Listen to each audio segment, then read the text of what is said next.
எங்கள் அன்பு தகப்பனே, நீங்க வானாதி வானங்களுக்கு மேலாக மகிமையோடு இருக்கிற தேவன் ஐயா.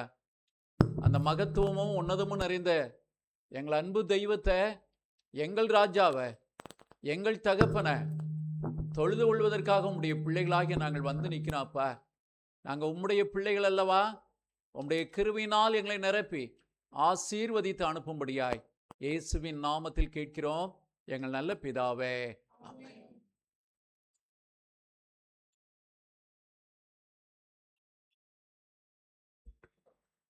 தேவனுடைய பரிசு நாமம் மகிமைப்படுவதாக. மறுபடியும் உங்கள் அனைவரையும் நான் வரவேற்றுக் கொள்வதில் மிகுந்த மகிழ்ச்சி அடைகிறேன். நம்ம மத்தியில் நம்முடைய ENS ஈரோடு பகுதியின் பிரசிடெண்ட் அவர்கள் நம்ம மத்தியில் இருக்கிறாங்க. இந்த நாளின் செய்தி அவர்கள் கொடுக்குறாங்க. தேவன் அவர்கள் மூலமாக நம்ம மத்தியில் வெளிப்படுவதற்கு நாம் ஜெபத்தோடு அமர்ந்திருப்போம். அதற்கு இதை மறந்துட்டேன் நான். இந்த புது சாங் புக் இருக்குது பாருங்கள், இருக்குதா? ஆமாம், ரொம்ப அருமையாக இதை பைண்ட் பண்ணி கொடுத்துருக்குறாங்க. ஐயா பிரபுராஜ் அவருடைய குடும்பத்தின் சார்பாக. இது இந்த சிறு பிள்ளைகள் இந்த சாங் புக்கு எடுக்கவே கூடாது, சரியா? பாப்பாக்கெல்லாம் புரியுதா? என்ன புரியுது? புரியுதா? சொல்லுங்க பாப்போம், சத்தமாக சொல்லுங்கள். போதும், இனிமேல் நீங்கள் எடுத்து எழுதுனாலும் பிரச்சனை இல்லை. ஆனால் இது தெரியும்ல, எழுதும்போது ஐயையோ சொல்லியிருக்கோம்ட்டு எடுக்கக்கூடாது. என்ன நல்ல பிள்ளைங்க தானே எல்லோரும். இந்த சாங் புக்கு எடுத்து அம்மா பேர், அப்பா பேர், என் பேரெல்லாம் எழுதவே கூடாது, சரியா? Very good. நாம் யாவரும் மேலும் நின்றே ஆராதனை ஆரம்பப்படுறாங்க. 317வது பாடலை பாடும். இயேசு என் அஸ்திபாரம், ஆசை எனக்கு அவரே. 317வது பாடல்.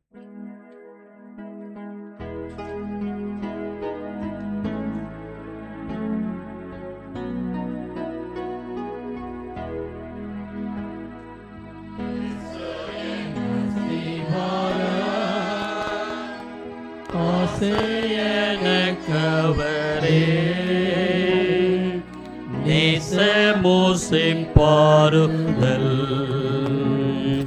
இயேசுவில் கண்டேன் ஞானோ. நேசமோசி பாருதல் இயேசுவில் கண்டேன் ஞானோ. என்ன மாதுரமவர் நன்மைய நாம சுவை. என்னகத்தில் நினைத்தால் இன்னல் பரந்திடுமே. என்னகத்தில் நினைத்தால் இன்னல் பரந்திடுமே. பஞ்சம் பசியுடனே மிஞ்சும் துயர் வந்தாலோ அஞ்சினேன் இவற்றைய. தஞ்சமே சிறுகையில் அஞ்சினேன் இவற்றைய. தஞ்சமே சிறுகையில் லோகம் என்னை எதிர்த்து போவென்று சொல்லிடேனோ. சோகமடைவேனோ ஏகனென எனக்கிருக்க சோகமடைவேனோ ஏகன் எனக்கிருக்க என்னென்ன மாயலோக இன்னலின் மேல் வந்தாளோ முன்னும் பின்னும் இயேசு என்னை நடத்திடுவான் முன்னும் பின்னும் இயேசு என்னை நடத்திடுவான் பாவத்தால் என்னில் வந்த சாபக்கரைகள் மாற்றி சோபித நீதியுடை ஆபரணை மொழிவான் சோபித நீதியுடை ஆபரணை மொழிவான் இயேசு என் அஸ்திபாரம் ஆசை எனக்கவரே நேசமூசி பாருதல் இயேசுவில் கண்டேன் யானோ நேசமூசி பாருதல் இயேசுவில் கண்டேன் யானோ. முதலால் படித்து ஜெபம் செய்வோம். ஷீபா சிஸ்டர் அவர்கள் ஆரம்பிச்சு தேரணும். என் ஜெபம் கேளும், என் ஜெபம் கேளும், ஓம் செவி சாத்திடும், சமாதானம் தாரும். மகா இருக்குமுள்ள தேவனே, இந்த பரிசுத்த ஓய்வு நாளிலே சபையாக உமக்கு முன்பாக நாங்கள் வந்து நிற்கிறோம் சுவாமி. நாங்கள் பாவிகள் ஐயா, நாங்கள் மிஞ்சி மிஞ்சி பாவம் செய்கிறவர்களாக இருக்கிறோம் சுவாமி. உமக்கு முன்பாக நிற்பதற்கும் உம்முடைய பரிசுத்தத்தை பெறுவதற்கும் எங்களுக்கு தகுதி இல்லை சுவாமி. ஆனாலும் என் தேவனாகிய கர்த்தர் எங்களுடைய பாவங்களையெல்லாம் மன்னித்து எங்களை ரட்சிக்க நீர் வல்லவராய் இருக்கிறீர், நீர் போதுமானவராய் இருக்கிறீர். உம்மை நம்பி நாங்கள் வந்திருக்கிறோம் சுவாமி. இந்த ஓய்வு நாளிலே தேவரீர் எங்களுடைய பாவங்களையெல்லாம் கலைத்து எங்களை பரிசுத்தப்படுத்தி உமக்கு நீதிக்கு உட்படுத்த வேண்டும் என்று ஜெபிக்கிறோம் சுவாமி. எங்களிடத்துல ஆண்டவரே குறைகள் குற்றங்கள் எல்லாவற்றையும் என் தேவனாகிய கர்த்தர் நீர் மன்னித்து அருள் புரிய வேண்டும் என்று ஜெபிக்கிறோம் அப்பா. இப்போதும் பேசக்கூடிய தாசனோடு நீங்க இருங்க. எங்களுக்கு வேண்டிய சத்திய ஆகாரத்தை எங்களுக்கு நீங்க தாங்க. நாங்க உமக்குள்ளாக எப்படி நடக்க வேண்டும் என்றது மட்டும் அல்லப்பா, நீ சீக்கிரமாக இந்த உலகத்தில் வரப்போகிறீர். நாங்கள் ஆயத்தமாகவும் மற்றவர்களை ஆயத்தப்படுத்தவும் என் தேவன் கிருபை பாராட்ட வேண்டும் என்று ஜெபிக்கிறோம். இந்த சபையை வெகுவாக ஆசீர்வதிங்க. சிறை தாழ்ந்து இருக்கிற ஒவ்வொரு பிள்ளைகளையும் ஒவ்வொரு குடும்பங்களையும் நீங்க ஆசீர்வதித்து பேர் பேராக உமக்குள்ளாக உம்முடைய உறவுக்குள்ளாக நெருங்கி ஆண்டவரே வருவதற்கு கிருபை பாராட்ட வேண்டும் என்று இயேசுவின் இன்ப நாமத்தில் வேண்டிக் கொள்கிறோம் நல்ல பிதாவே, ஆமென்.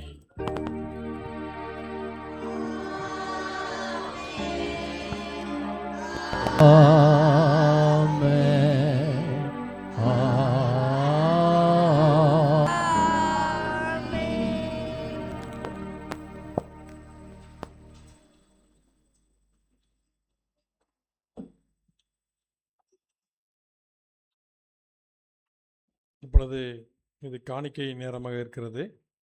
கடந்த நாட்களிலே தேவன் நம்மை நடத்தின ஒவ்வொரு விதத்தையும் எண்ணி பார்த்து தேவனுக்கு நன்றியுள்ள காணிக்கைகளாக நீங்கள் பொருத்தனை செய்த காணிக்கைகளும் தசமபாக காணிக்கைகளும் விசேஷித்த காணிக்கைகளும் வளர்ப்பறை காணிக்கைகளும் கொண்டு வந்து தேவனுடைய சமூகத்திலே நீங்கள் வைக்கும்படியாக நான் உங்களை கேட்டுக்கொள்கிறேன். அப்பொழுது பெரிய பாட்டு புஸ்தகத்தில் பாடல் எண் 274வது பாடலை நாம் பாடுவோம். பெரிய பாட்டு புஸ்தகத்தில் 274வது பாடல்.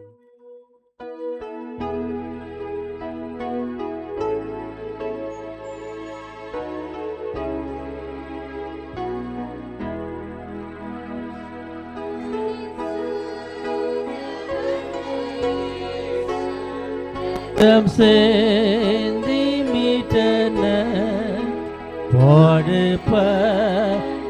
ஜீவன் தந்து என்னை ஆண்டு கொண்டன சொந்தமல்ல இயேசுவே முற்றும் நானும் அடிமை என்ற ஜீவன் செல்வம் யாவோ நித்தமோ மகுடமை நான் என் சொந்தமல்ல என்னை கிறிஸ்துவே நாதீனமாய் ஒப்புவேத்து அவர்க்கென்று ஜீவிப்பேன் ஆனந்தமாய் சொந்தமல்ல இயேசுவே முற்றும் நானும் அடிமை எந்தன் ஜீவன் செல்வம் யாவோ நித்தமோ மகுடமை நான் என் சொந்தமல்ல ஜீவன் சுகம் காலம் படைப்பேன் எஜமானின் சித்தமாக உபயோகம் செய்வேன் நான் சொந்தமல்ல இயேசுவே முற்றும் நானும் அடிமை என் ஜீவன் செல்வம் யாவோ நித்தமோ மகுடமை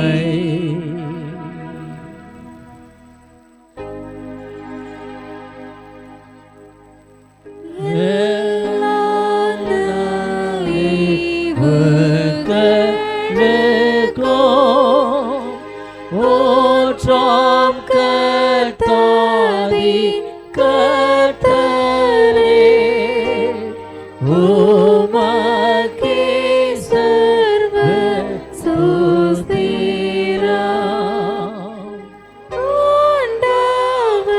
ஆண்டவர்தாக நித்யமோ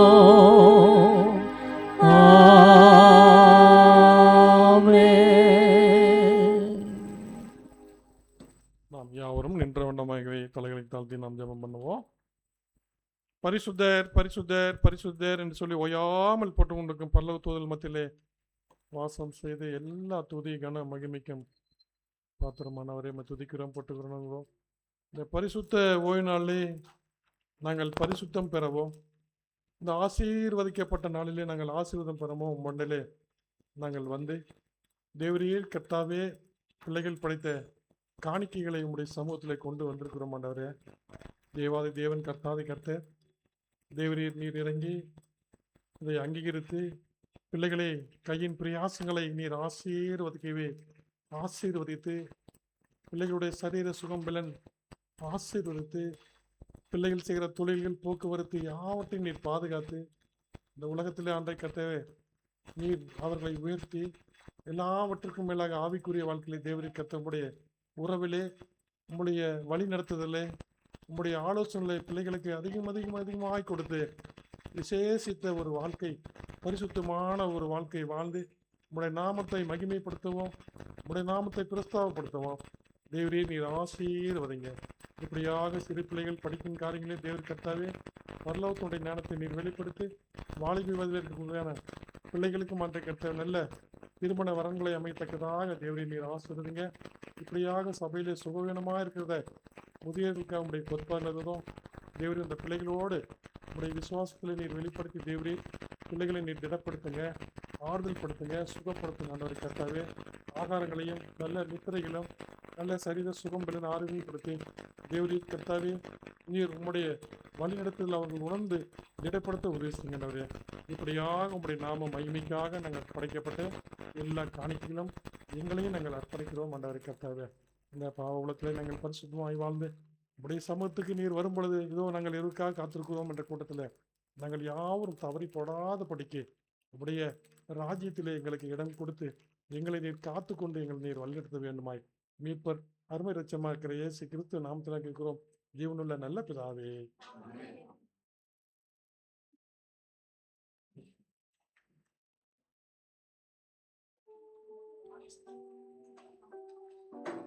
இப்பொழுது நமக்கு ஒரு சிறு பிள்ளைகள் நல்ல ஒரு பாடலை பாடுவார்கள்.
நல்ல பாடலுக்கு சிறு பிள்ளைக்கு நன்றி செலுத்துகிறேன். உண்மையாகவே பாடினாங்க.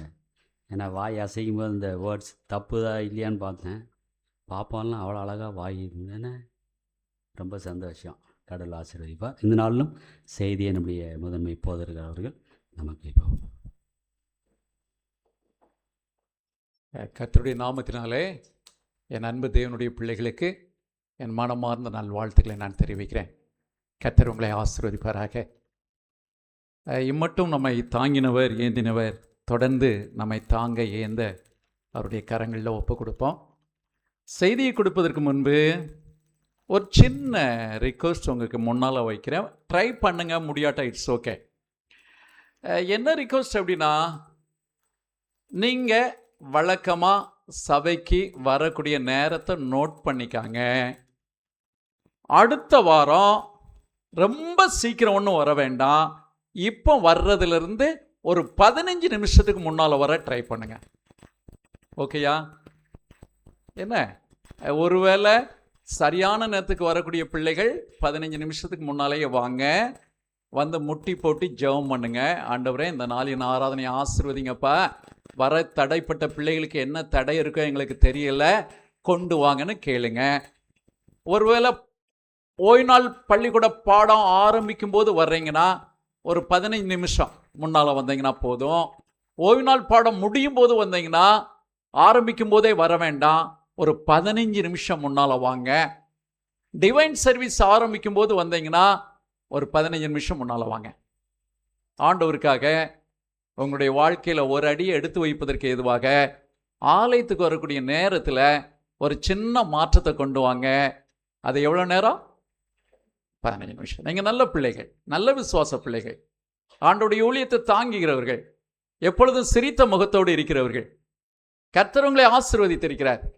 எனவே ஆண்டோடைய சமூகத்தில் கொஞ்சம் வளரணும் இல்லையா? இப்படியே இருந்துகிட்டு இருந்தால் நல்லா இருக்குமா? இல்லையா?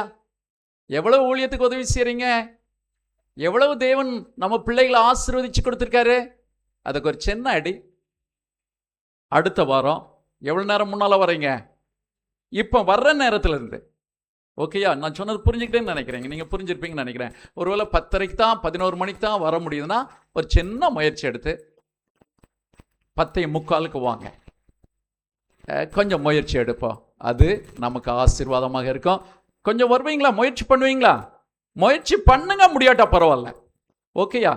கர்த்தர் தாமே உங்களை ஆசீர்வதிப்பாராக. குட்டி பிள்ளைகள் அழகா இருக்கிறீங்க. நானும் உங்களை மாதிரி இருக்கேன்னு ஆசை. எங்கே போக என்னமே ஒன்றும் பண்ண முடியாது, வயசாகிட்டு. அதனால் நல்லா சிரிச்சுக்கிட்டு இருங்க, நான் பிரசங்கம் பண்ணுறதை நல்லா கேட்டுக்கிட்டு இருங்க. புரியுதா? சரி குழந்தைகள், இன்னைக்கு என்ன தலைப்பில் பேச போகிறேன் அப்படின்னா, எல் நினோ. சொல்லுங்க, மறுபடியும் சொல்லுங்க, இன்னொருக்கா சொல்லுங்க. Very good, wonderful, God bless you. பரவாயில்ல, இதை மட்டும் புரிஞ்சுக்காங்க. இன்னைக்கு என்ன பேசினாரு உங்க பாஸ்டர் அப்படின்னு கேட்டா, எதை பற்றி பேசினாரு? எல்வினோ இல்ல, எல்னினோ. சொல்லுங்க, எல்னினோ. சரி, கர்த்தருடைய நாமத்திற்கு மகிமையாக இந்த நாளிலே ஒரு முக்கியமான செய்தியை உங்களோடு பகிர்ந்து கொள்ள விரும்புகிறேன். உலகமும் அதை குறித்து அறியாமல் இருக்கிறது. அதாவது அந்த மேல் மட்டத்தில் இருக்கக்கூடிய அந்த விஞ்ஞானிகள், கொஞ்சம் இந்த வெதர் ஃபோர்காஸ்ட் பண்ணுறவங்க, அவர்களை தவிர ஆல்மோஸ்ட் நம்மை போன்ற நிலையில் இருக்கக்கூடியவர்கள் அது என்னன்னு கேட்குறாங்க. ஒரு நபர் வந்திருந்தார், நம்முடைய எல்டர் ஐயா கோவிந்தராஜ் அவர்களுக்கு தெரிந்த நபர். ஆலயத்தில் வந்து உட்கார்ந்து கொண்டு விட்டு வெளியே போனார். அவர்கிட்ட நான் சொன்னேன், எல்னினோன்னு ஒன்று வரப்போகுதுங்க, பயங்கரமாக இருக்க போகுதுன்னா அவர் வேற ஏதோ சொல்கிறார். நிறைய அட்வென்டிஸ்டுகளுக்கும் எல்னினோன்னா மேலே இங்களையும் பார்க்குறாங்க. நான் இப்போ கேட்குறேன், செல்ல நோண்டுன்னு நோண்டுறீங்களே, எதை நோண்டுறீங்க? உலகம் இன்னைக்கு மிகவும் பயந்து திக்கு முக்காடிட்டு இருக்காங்க. உலக நாட்டின் தலைவர்கள் என்ன செய்வதுன்னு கைப்பசைந்து கொண்டிருக்காங்க. நமக்கு அந்த வார்த்தை கூட தெரியல அப்படின்னா, செல்ல நீங்க யூடியூப் பக்கம் போனீங்கன்னா அதிகமான நபர்கள் பேசுறாங்க. ஆனா அவ்வளவு நேரம் செல்ல நோண்டி இருக்கோம். எல்னினோனா எங்க வீட்டு பக்கத்துல இல்ல அப்படிங்கிறாங்கன்னா வேதனையான அனுபவம். இந்த நாளில் கொஞ்சம் எப்பவுமே செய்தி கொடுக்கும்போது ஒரு வார்த்தை சொல்லுவாங்க. என்ன வார்த்தைனா, ப்ராஸ்பரிட்டி காஸ்பல், இன்னொன்று பாவர்ட்டி காஸ்பல். ஒரு சிலர் எப்போ பேசினாலும் நீ பாவி பாவி பாவி. ஒரு சிலர் எப்போ பேசினாலும் நீங்க நல்லா இருப்பீர்கள், சுகித்திருப்பீர்கள், கர்த்தர் உங்களோடு இருக்கிறார், கவலைப்படாதீர்கள், ஆண்டவர் உங்களை நடத்துவார். இது முதல்ல சொன்னது பாவர்ட்டி காஸ்பல், ரெண்டாவது சொன்னது ப்ராஸ்பரிட்டி காஸ்பல். நல்லா இருப்பீங்க. எப்பமோ அப்படியாப்பட்ட செய்தியை கொடுக்க முடியாது. அநேக நேரங்களிலே தேவனுடைய பிள்ளைகளை ஏந்துவதற்கும் தாங்குவதற்கும் உற்சாகப்படுத்துவதற்கும் தேவன் உங்களோடு இருக்கிறார் என்ற செய்தியை கொடுக்கணும். அதே நேரத்தில் தேவன் உங்களோடு இருப்பதற்கு, என்னோடு இருப்பதற்கு நாம் என்ன செய்ய வேண்டும் என்ற செய்தியும் கொடுக்கணும். அதான் ஒரு சரியான செய்தியாக இருக்க முடியும். புரிந்து கொண்டீர்களா? அப்போ இன்னைக்கு அநேக நேரங்களில் பிள்ளைகள் எதை எதிர்பார்க்குறோம்? சர்ச்சுக்கு போனோமா, பாஸ்டர் வந்தாரா, ஒரு நல்ல ஆசீர்வாதமான செய்தியை சொன்னாரா, மனசுக்கு ரம்பியமாக இருந்ததுயா, ஆண்டவரே தோத்துறோன்னு சொன்னோமா, தசம்பாகத்தை போட்டோமா, காணிக்கை போட்டோமா, வீட்டுக்கு போனோமா, சாப்பிட்டோமா, தூங்கினோமா, முடிஞ்சு போச்சு ஓய்வு நாள். ஆனால் இன்றைக்கு அநேக நாட்கள் என்னுடைய உள்ளத்தில் தைத்து கொண்டிருந்த ஒரு செய்தியை முதலாக ஈரோடு திருச்சபையிலே கொடுக்கிற பாக்கியத்தை கர்த்தர் எனக்கு கொடுத்தார். ஏனென்றால் இங்கே இருக்கக்கூடிய நீங்கள் நல்ல கற்றவர்கள், வேதத்தை அறிந்தவர்கள், உலக ஞானத்தையும் தெரிந்தவர்கள், இன்னும் ஆசீர்வதிக்கப்பட்ட பிள்ளைகள். எனவே நான் கொடுக்கிற செய்தி உங்களை பயமுறுத்துவதற்காக அல்ல, பக்குவப்படுத்துவதற்காக. நல்லா புரிஞ்சுக்கங்க. இது பூச்சாண்டி காமிப்பாங்களா? சின்ன பிள்ளைகள் இப்போலாம் பூச்சாண்டி காமிக்கிறாங்களா? ஏய் பூச்சாண்டி வர்றோம், ஏய் சாப்பிட்டுரு பூச்சாண்டி சொல்றாங்களாப்பா? அதே மாதிரி பூச்சாண்டி காமிக்கின்ற செய்தின்னு நினைச்சுக்கிடாதுங்க, தயவு செய்து அப்படி நினைச்சுக்கிடாதுங்க. இது பயமுறுத்துவதற்கான செய்தி அல்ல, நம்மை பக்குவப்படுத்துவதற்கான செய்தி. ஏதோ ஒரு செய்தியை அறிந்து கொண்டோம் என்பதற்காக அல்ல, நம்மை ஆயத்தப்படுத்துகின்ற செய்தி, அதிகமாய் ஜெபிப்பதற்கு நம்மை ஏவுகின்ற செய்தி, ஆண்டவரோடு நெருங்கி ஜீவிப்பதற்கு நம்மை முன் தள்ளுகிற செய்தியாக இருக்க வேண்டும் என்று நான் நம்புகிறேன். புரிந்து கொண்டீர்களா? சரி, வேதத்தில் 2 ராஜாக்களின் புஸ்தகம் மிக மிக கவனமாக இருந்து நான் எப்பவுமே பிரசங்கம் பண்ணும்போது தூங்கணும்னா தூங்கன்னு சொல்வேன். இன்னைக்கு மட்டும் தூங்காதுங்க. அடுத்த முறை நான் செய்தி கொடுக்கும்போது இன்னைக்கும் சேர்த்து நீங்கள் தூங்கிக்கலாம். இன்னைக்கு நீங்கள் தூங்கக்கூடாது, தூங்காமல் செய்தியை கேட்கணும். என்னுடைய செய்தியின் அதிகபட்ச நேரம் 40 நிமிடம். 12:10 12:50க்கு முடிப்பேன். ஒருவேளை கொஞ்சம் நேரம் முன்னால் எடுப்பேன், ஆனால் அதிகமாக எடுக்க மாட்டேன். மனதில் வச்சுக்காங்க. ஒரு சில காரியங்களை தெளிவாய் கற்றுக்கொள்ள போகிறோம். 2 ராஜாக்களின் புஸ்தகம் 6வது அதிகாரம். 6வது அதிகாரத்தில் கடைசி பகுதியில் ஒரு பஞ்சத்தை குறித்த செய்தி வருகிறது. எப்படியாப்பட்ட பஞ்சம்? 26வது வசனம் வாசிக்கிறோம். ஆ ஆ ஆ ஆ ஆ ஆ ஆ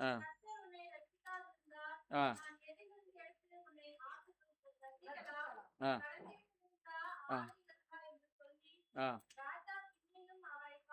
ஆ ஆ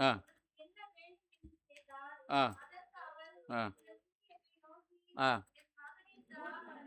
ஆ ஆ ஆ சரி, பாருங்க எப்படியாப்பட்ட பஞ்சம். தன் பெற்ற பிள்ளைய அவ சொன்னா, எப்பா எம்மா வேற வழி இல்லை, உயிர் போகுது. அப்பமெல்லாம் சுகர் பிரச்சனை கிடையாது. சுகர் பிரச்சனை இருந்தா அங்கேயே முடிஞ்சிருக்கும். உயிர் போற நேரம் அப்படியே அந்த பொம்பளை ரொம்ப கிரிமினல் நினைக்கிறேன். இந்த பிள்ளைய கேட்டவா எப்படி கன்வின்ஸ் பண்ணான்னு தெரியல. ஒரு பெற்ற தாய எப்படி கன்வின்ஸ் பண்ணி அழகா, ஏமா வேற வழி இல்லை, இங்க பாரு, நம்ம உயிரோட இருந்தா மற்ற பிள்ளைகளை காப்பாத்திக்கலாம். நம்ம ஒரு பிள்ளைய பார்த்தோம் அப்படின்னா மற்ற பிள்ளைகளையும் செத்துன்னா என்ன பண்ணுறது? அதனால் நான் சொல்கிறேன் ஐடியா. அதுக்கு முன்னால் அப்படியே அந்த கன்வின்சிங், அந்த அப்படியே பாலிஷ் பண்ணுறது தெரியலையா? அப்படி சொல்லி எடுத்து அப்படி சொல்லி இப்படி சொல்லி கடைசியில் நீ என்னம்மா சொல்லல, வேற ஒன்றும் இல்லை, நீ தப்பாக நினச்சிக்கிறாத, நான் கடைசியாக சொல்கிறேன், வேற ஒன்றும் இல்லைம்மா, ஒரு பிள்ளை இன்னைக்கு சாப்பிட்ருவோம், நீ ஒன்றும் கவலைப்படாத, இதை வச்சு 2 நாள் நம்ம நல்லா இருந்துக்கலாம், நாளைக்கு ஏன் பிள்ளைய தரேன். அறிவே இல்லை அவளுக்கு. ஏன்னு கேட்டீங்கன்னா பஞ்சம் அவ்வளவு கொடியதா இருந்தது. பெற்ற பிள்ளையை கொன்று திங்கக்கூடிய அளவிற்கு பஞ்சம் தலைவிரித்தாடியது. இன்னும் வேதத்துல வாசிக்கிறோம். அதே அதிகாரத்துல கொஞ்சம் முன்னால வாசிங்கன்னா 25வது வசனம் வாசிங்க.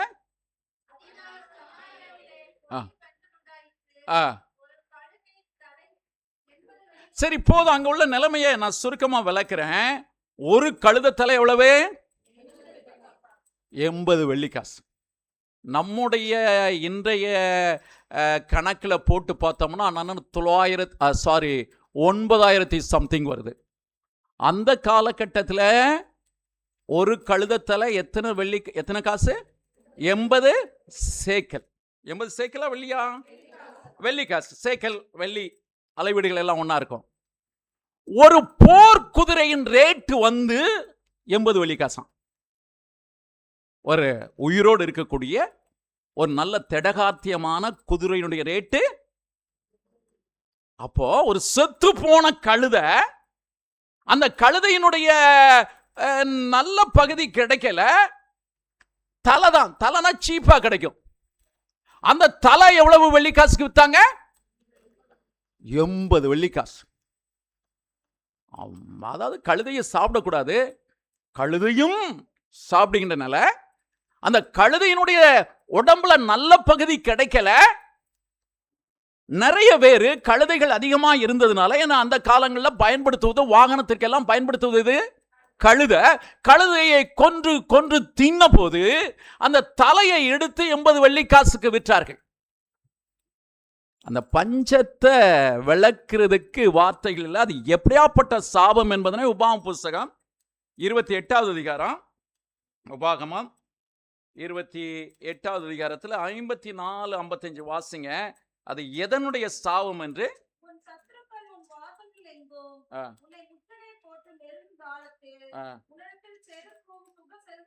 நல்ல வசனத்தை கவனிங்க. அம்மையார் அவர்கள் மிக தெளிவாக எழுதுகின்றார்கள். சமரியாவின் முற்றுகையின் போது என்ன நடந்ததோ அது மறுபடியும் நடக்கும் என்று எழுதுகின்றார்கள். இப்போ இந்த என்ன நடந்தது அப்படிங்கிறத வாசிக்கிறோம். ஆ ஆ ஆ ஆ ஆ ஆ ஆ ம் ஆ ம் ம் ம். நீங்க கீழே உள்ள வசனத்தெல்லாம் வாசித்தீங்கன்னா அதனுடைய பயங்கரம் தெரியும். கீழே உள்ள அந்த 2 வசனங்கள் ஒரு ஸ்திரீகள் எப்படி இருப்பாங்கன்ட்டு, பெற்ற பிள்ளையை கொன்று திங்கும் போது, தன் மார்பில் இருக்கிற பிள்ளையை கொன்று திங்கும் போது, அதுல கூட உயிரோடு இருக்கக்கூடிய மற்ற பிள்ளைக்கு கொடுத்துடக்கூடாது, கொடுத்தா எனக்கு பத்தாது அப்படிங்கிறதுக்காக தன் மனைவிக்கு கூட கொடுக்காதபடிக்கு, மற்ற பிள்ளைகளுக்கு சகோதரனு கூட கொடுக்காதபடிக்கு தன் சொந்த பிள்ளையை கொன்று தின்கின்ற நாட்கள் வரும். இது நியாயப்பிரமாணத்தில் வந்த சாபம், நியாயப்பிரமாணத்தை மீறினதால் வந்த சாபம். இந்த சாபத்தை இப்பொழுது சமரியா சந்திக்குது. என்னாச்சு? வாசித்தோம் வேதத்துல. கழுதத்தலை எத்தனை வெள்ளிக்காசு? 80 வெள்ளிக்காசு. சரி, இதை அப்படி மைண்ட்ல வச்சுக்கணும். அடுத்து வருவோம். 8வது அதிகாரம் 1வது வசனம் வாசிங்க.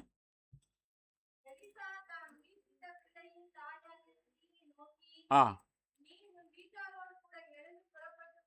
ஆ ஆ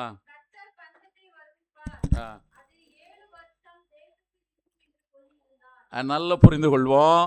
கொஞ்சம் ஞானமாக வேதத்தை வாசிக்கணும், கற்றுக்கொள்ளணும். இப்போ ஒரு பஞ்சம் முடிஞ்சு போச்சு. அடுத்து ஒரு பஞ்சத்தை குறித்து எலிசா எச்சரிப்பு கொடுக்குறாரு. எத்தனை வருஷம்? 7 வருஷம்.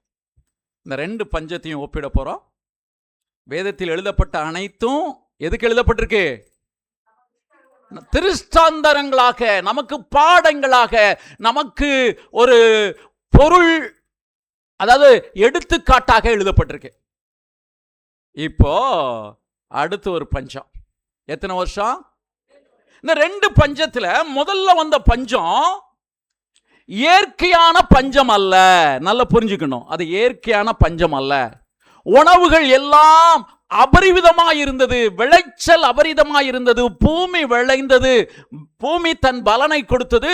ஆனால் இந்த சமரியாவில் இருந்த மக்களுக்கு அது கிடைக்கல. காரணம் என்ன அப்படின்னா, எதிரி சுற்றிலும் முற்றுகை போட்டான்.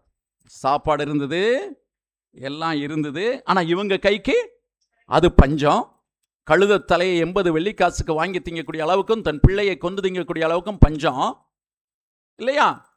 இப்ப ஆண்டவர் கிருபையாய் அவர்களுக்கு ஒரு விடுதலையை கொடுத்தார், அவருடைய பாவத்தின்படி தண்டியாதபடிக்கு. அதாவது இன்னொரு வசனத்தை வாசிங்க, மத்தேயின் சுவிசேஷ புத்தகம் 24வது அதிகாரம். இதை பின்னால் வரும்போதும் நீங்க ஞாபகத்தில் வச்சுக்கொள்ளலாம். 24வது அதிகாரத்தில், மத்தேயின் சுவிசேஷ புத்தகம் 24வது அதிகாரத்தில் வசனத்தை சொல்றேன். 22வது வசனம். அந்நாட்கள் குறைக்கப்படாதிருந்தால், இந்த சமரியா முற்றுகை போடப்பட்ட போது தேவன் தன் ஜனத்தின் மீது வந்த நிந்தைக்காக மனதுருகினார், மனதிறங்கினார். எனவேதான் அந்த முற்றுகையை ஒரே நாளிலே என் ஆண்டவர் முடித்து வைத்தார். நிலைமை தலைகளாக மாறியது கொஞ்ச நாட்கள்ல. என்னன்னு வேதத்தில் வாசித்திருக்கிறோம். அவங்கள், அந்த எதிரியாக வந்தவர்கள், சீரிய மன்னர்கள், தங்கள் போற்றியவர்கள் எல்லாவற்றையும் விட்டு ஓடி போனார்கள். தேவன் அற்புதத்தை செய்தார். அப்போ நாட்கள் குறைக்கப்பட்டது. இது இந்த இடத்துல வரக்கூடிய தீர்க்க தரிசனத்துக்காக மாத்திரமல்ல, எல்லா காலங்களிலுமே இதை மைண்ட்ல கொஞ்சம் வச்சிருக்கணும். அங்கு நாட்கள் எதற்கு குறைக்கப்பட்டது? தேவனுடைய கிருபை, இரக்கம் குறைக்கப்பட்டது. அதான் வேதத்தில் வாசிக்கிறோம். 2 இடத்துல அந்த வசனம் வரும். ஒன்றை மட்டும் சொல்கிறோம், ஒன்று ஞாபகம் இருக்கு. சங்கீதம் 103 வாசிக்கிறோம், அவர் நம்முடைய அக்கிரமங்களின்படி சரி கட்டாமலும், நம்முடைய பாவங்களுக்கு தக்கபடி சரி கட்டாமலும், அக்கிரமங்களுக்கு தக்கபடி செய்யாமலும் இருக்கிற தேவன். எசேக்கியேல் அதே வசனம் வருகிறது. அப்ப இஸ்ரவேலர்கள் உடன்படிக்கையை மீறி நடந்ததினால் வந்த ஒரு பெரிய உடன்படிக்கையின் மீறுதலின் சாபம் தான் கழுத தலையை தின்னதும் குழந்தைய தின்னதும். அம்மையார் எழுதிக்கிட்டார்கள், மறுபடியும் அதே நிலை வரும் அப்படின்னு எழுதுறாங்க. இதை மைண்ட்ல வச்சுக்கிடுவோம். ஒரு பஞ்சம், இயற்கையான பஞ்சம் அல்ல. என்ன பஞ்சம்? ஒரு செயற்கையான, ஏதோ ஒரு விதத்தில் ஒரு செயற்கையான பஞ்சம். அப்ப செயற்கையான பஞ்சத்தை ஆண்டவர் தன் பிள்ளைகளுக்கு அனுமதித்து மனம் திரும்புவார்களா என்று காத்திருந்து அவர்கள் மனம் திரும்பாம போன போது அவர்களை மறுபடியும் தன்னண்டை சேர்த்துக் கொள்வதற்கு இன்னொரு 7 வருஷ பஞ்சத்தை அனுமதித்தார். முதல் பஞ்சம் செயற்கையான பஞ்சம், 2வது பஞ்சம் தேவன் அனுமதித்தான். இயற்கையாகவே பூமி விளையல, காடு விளையல, மழையில் பெரிய பஞ்சம் 7 வருஷம். இதை கொஞ்சம் ஒப்பிடுவோம், வருஷங்கள்லாம் கரெக்டாக வரும். எப்படின்னு பாருங்க. ஒரு 3-4 ஆண்டுகளுக்கு முன்பாக ஒரு பெரிய பஞ்சம் என்று சொல்லாவிட்டாலும் எல்லாம் இருந்தது. ஆனால் நம்முடைய நிலைமைகள் எப்படியானது? இந்த கொரோனா காலகட்டத்தில் நம்முடைய கண்கள் கண்டது. பெரியவங்களா இருக்கீங்க, என்னோட வயசானவங்க, இதுவரைக்கும் உங்களுடைய வாழ்க்கையில கடந்து போகாத ஒரு அனுபவத்தை கொரோனா காலகட்டத்தில் கடந்து போனோம். எல்லா கடைகளும் மூடப்பட்டது, லாக்டவுன், பஸ்கள் கிடையாது, தாய் செத்து கிடந்தாலும் போய் பார்க்கின்ற நிலை இல்லை, எல்லாம் முடக்கப்பட்டது. ஆனா எல்லாம் இருந்தது, எல்லாம் முடக்கப்பட்டது.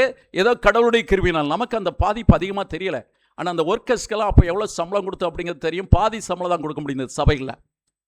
இன்னும் கொரோனா காலத்தில் விழுந்த பள்ளிக்கூடங்கள் எழும்பவில்லை. புரிஞ்சுக்கிட்டீங்களா?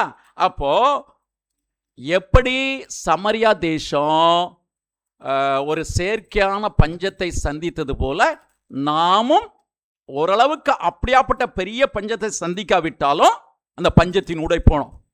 நிறையவருடைய வாழ்க்கை அதில் விழுந்து போனது. விழுந்து போனது என்றால் கடன்கள் வாங்கி கொண்டு கடன்களை அடைக்க முடியாத நிலை. நிறைய குடும்பங்கள் வேலையை விட வேண்டிய நிலை. நிறைய குடும்பங்கள் பஞ்சத்தினாலும் செத்தார்கள். நிறைய பேர் செத்தாங்க. நார்த் இந்தியாவுக்கு டெல்லியில இருந்து கிளம்பி பல மைல்கள் நடந்து போய் தண்டவாளத்தில் அயர்ந்து தூங்கும் போதில் ட்ரெயின் ஏறி செத்தவர்கள் உண்டு. இப்போ நான் இன்னைக்கு பேச போறது 2வது பஞ்சம். முதல்ல வந்தது கொரோனா என்ற அந்த விஷத்தொற்றினால் வந்த செயற்கையான ஒரு பஞ்சம். முதல்ல எங்க வந்தது? அந்த நம்ம ஒப்பீடாக எதை எடுத்தோம்? 2 ராஜாக்களின் புஸ்தகத்தில் அந்த உபாகமத்தினுடைய சாவக்கேடா பார்த்தோம். சரி, இந்த வருஷத்தை கொஞ்சம் கணக்கு பண்ணுவோம். நீங்கள் கூகுளில் வேணால் ட்ரை பண்ணி பாருங்க. முதல்ல வந்த முற்றுகை இருக்கலாம், அந்த முற்றுகைக்கும் 2வது வந்த பஞ்சத்திற்கும் இடைப்பட்ட காலங்கள் எவ்வளவுன்னு தேடினீங்கன்னா கரெக்டாக அவங்க தோராயமாக அதை குறித்த ஒரு கால டைம் லைன் இல்லை சரியாக கணக்கிட முடியாட்டலாம். குறைஞ்சது 3 வருஷம் இல்லாட்ட 4 வருஷம் தான் இருக்குமா. புரிஞ்சுக்கிட்டீங்களா? இப்போ கொரோனா வந்து இப்போ எல்லினோ ஸ்டார்ட் ஆகுது அப்படின்னா இப்போ எத்தனை வருஷம் இருக்கு பாருங்க. அந்த டைம் கேப்பை பார்க்கணும். இல்லை கொரோனா எப்போ முடிந்தது? 23வது மாதம் அவர் டிக்ளேர் பண்ணுறாரு. டெட்ரோஸ் அப்படின்ட்டு நம்முடைய இது வேர்ல்டு ஹெல்த் ஆர்கனைசேஷன்ல இருந்து there is no longer COVID-19 cases to be considered by the international health care அப்படின்னு டிக்ளேர் பண்ணுறாரு. எப்போ ஆரம்பிச்சதுன்னா 2019 அந்த டிசம்பர் மாதம் சீனாவில் யூகிட் ஏதோ ஒரு மாகாணத்தில் ஆரம்பித்தது.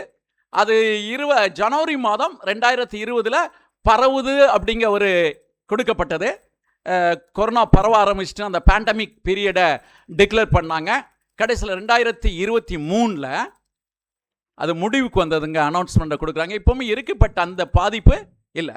2023 கணக்கடிச்சு விடுவோம். இந்த வருஷம் 2027 பாருங்க, அங்கேயும் அதிகபட்சம் முற்றுகையினால் வந்த பஞ்சத்திற்கும் இயற்கையாக வந்த பஞ்சத்திற்கும் இடைப்பட்ட காலம் 3 அல்லது 4 வருஷம் தான் இருக்கும். இப்போ பாருங்க, கொரோனாவிற்கும் இப்பொழுது வரப்போகின்ற இந்த எல்லினோவுக்கும் இடைப்பட்ட காலம் எத்தனை வருஷம் தான்? இதுதான் எல்லினோ என்ற வார்த்தையை நீங்களும் நானும் எவ்வளவு புரிந்திருக்குமோ புரியவில்லையோ, உலகத்தின் அரசியல் அதாவது நிர்வாகத்தில் இருக்கிறவர்களும் இன்னும் உலகத்தின் ராஜரீகமாக வாழ்கிறவர்களும் புரிந்து பயந்து கொண்டிருக்காங்க. இந்த எல்லினோ என்றால் என்ன? இப்போ பிள்ளைகிட்ட வரேன், குட்டி பசங்களா என்னைய பாருங்க, எல்லினோ என்னத்தை பற்றி பேசிக்கிட்டு இருக்கேன்? எல்லினோனா என்ன அர்த்தம் தெரியுமா? குட்டி பையம்னு அர்த்தம். என்ன அர்த்தம்? குட்டி பையன். நீங்களாம் யாரு? எல்லினோ.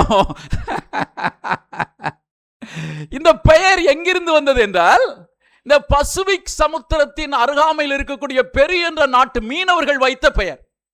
வழக்கமா அவ்வப்போது கடல் உஷ்ணமடையும், சூரிய வெப்பத்தினாலே உஷ்ணமடையினால. என்னால் தெரிஞ்ச அளவுக்கு சொல்கிறேன். நான் ஒன்றும் ரொம்ப கற்று தேர்ந்தவன் கிடையாது.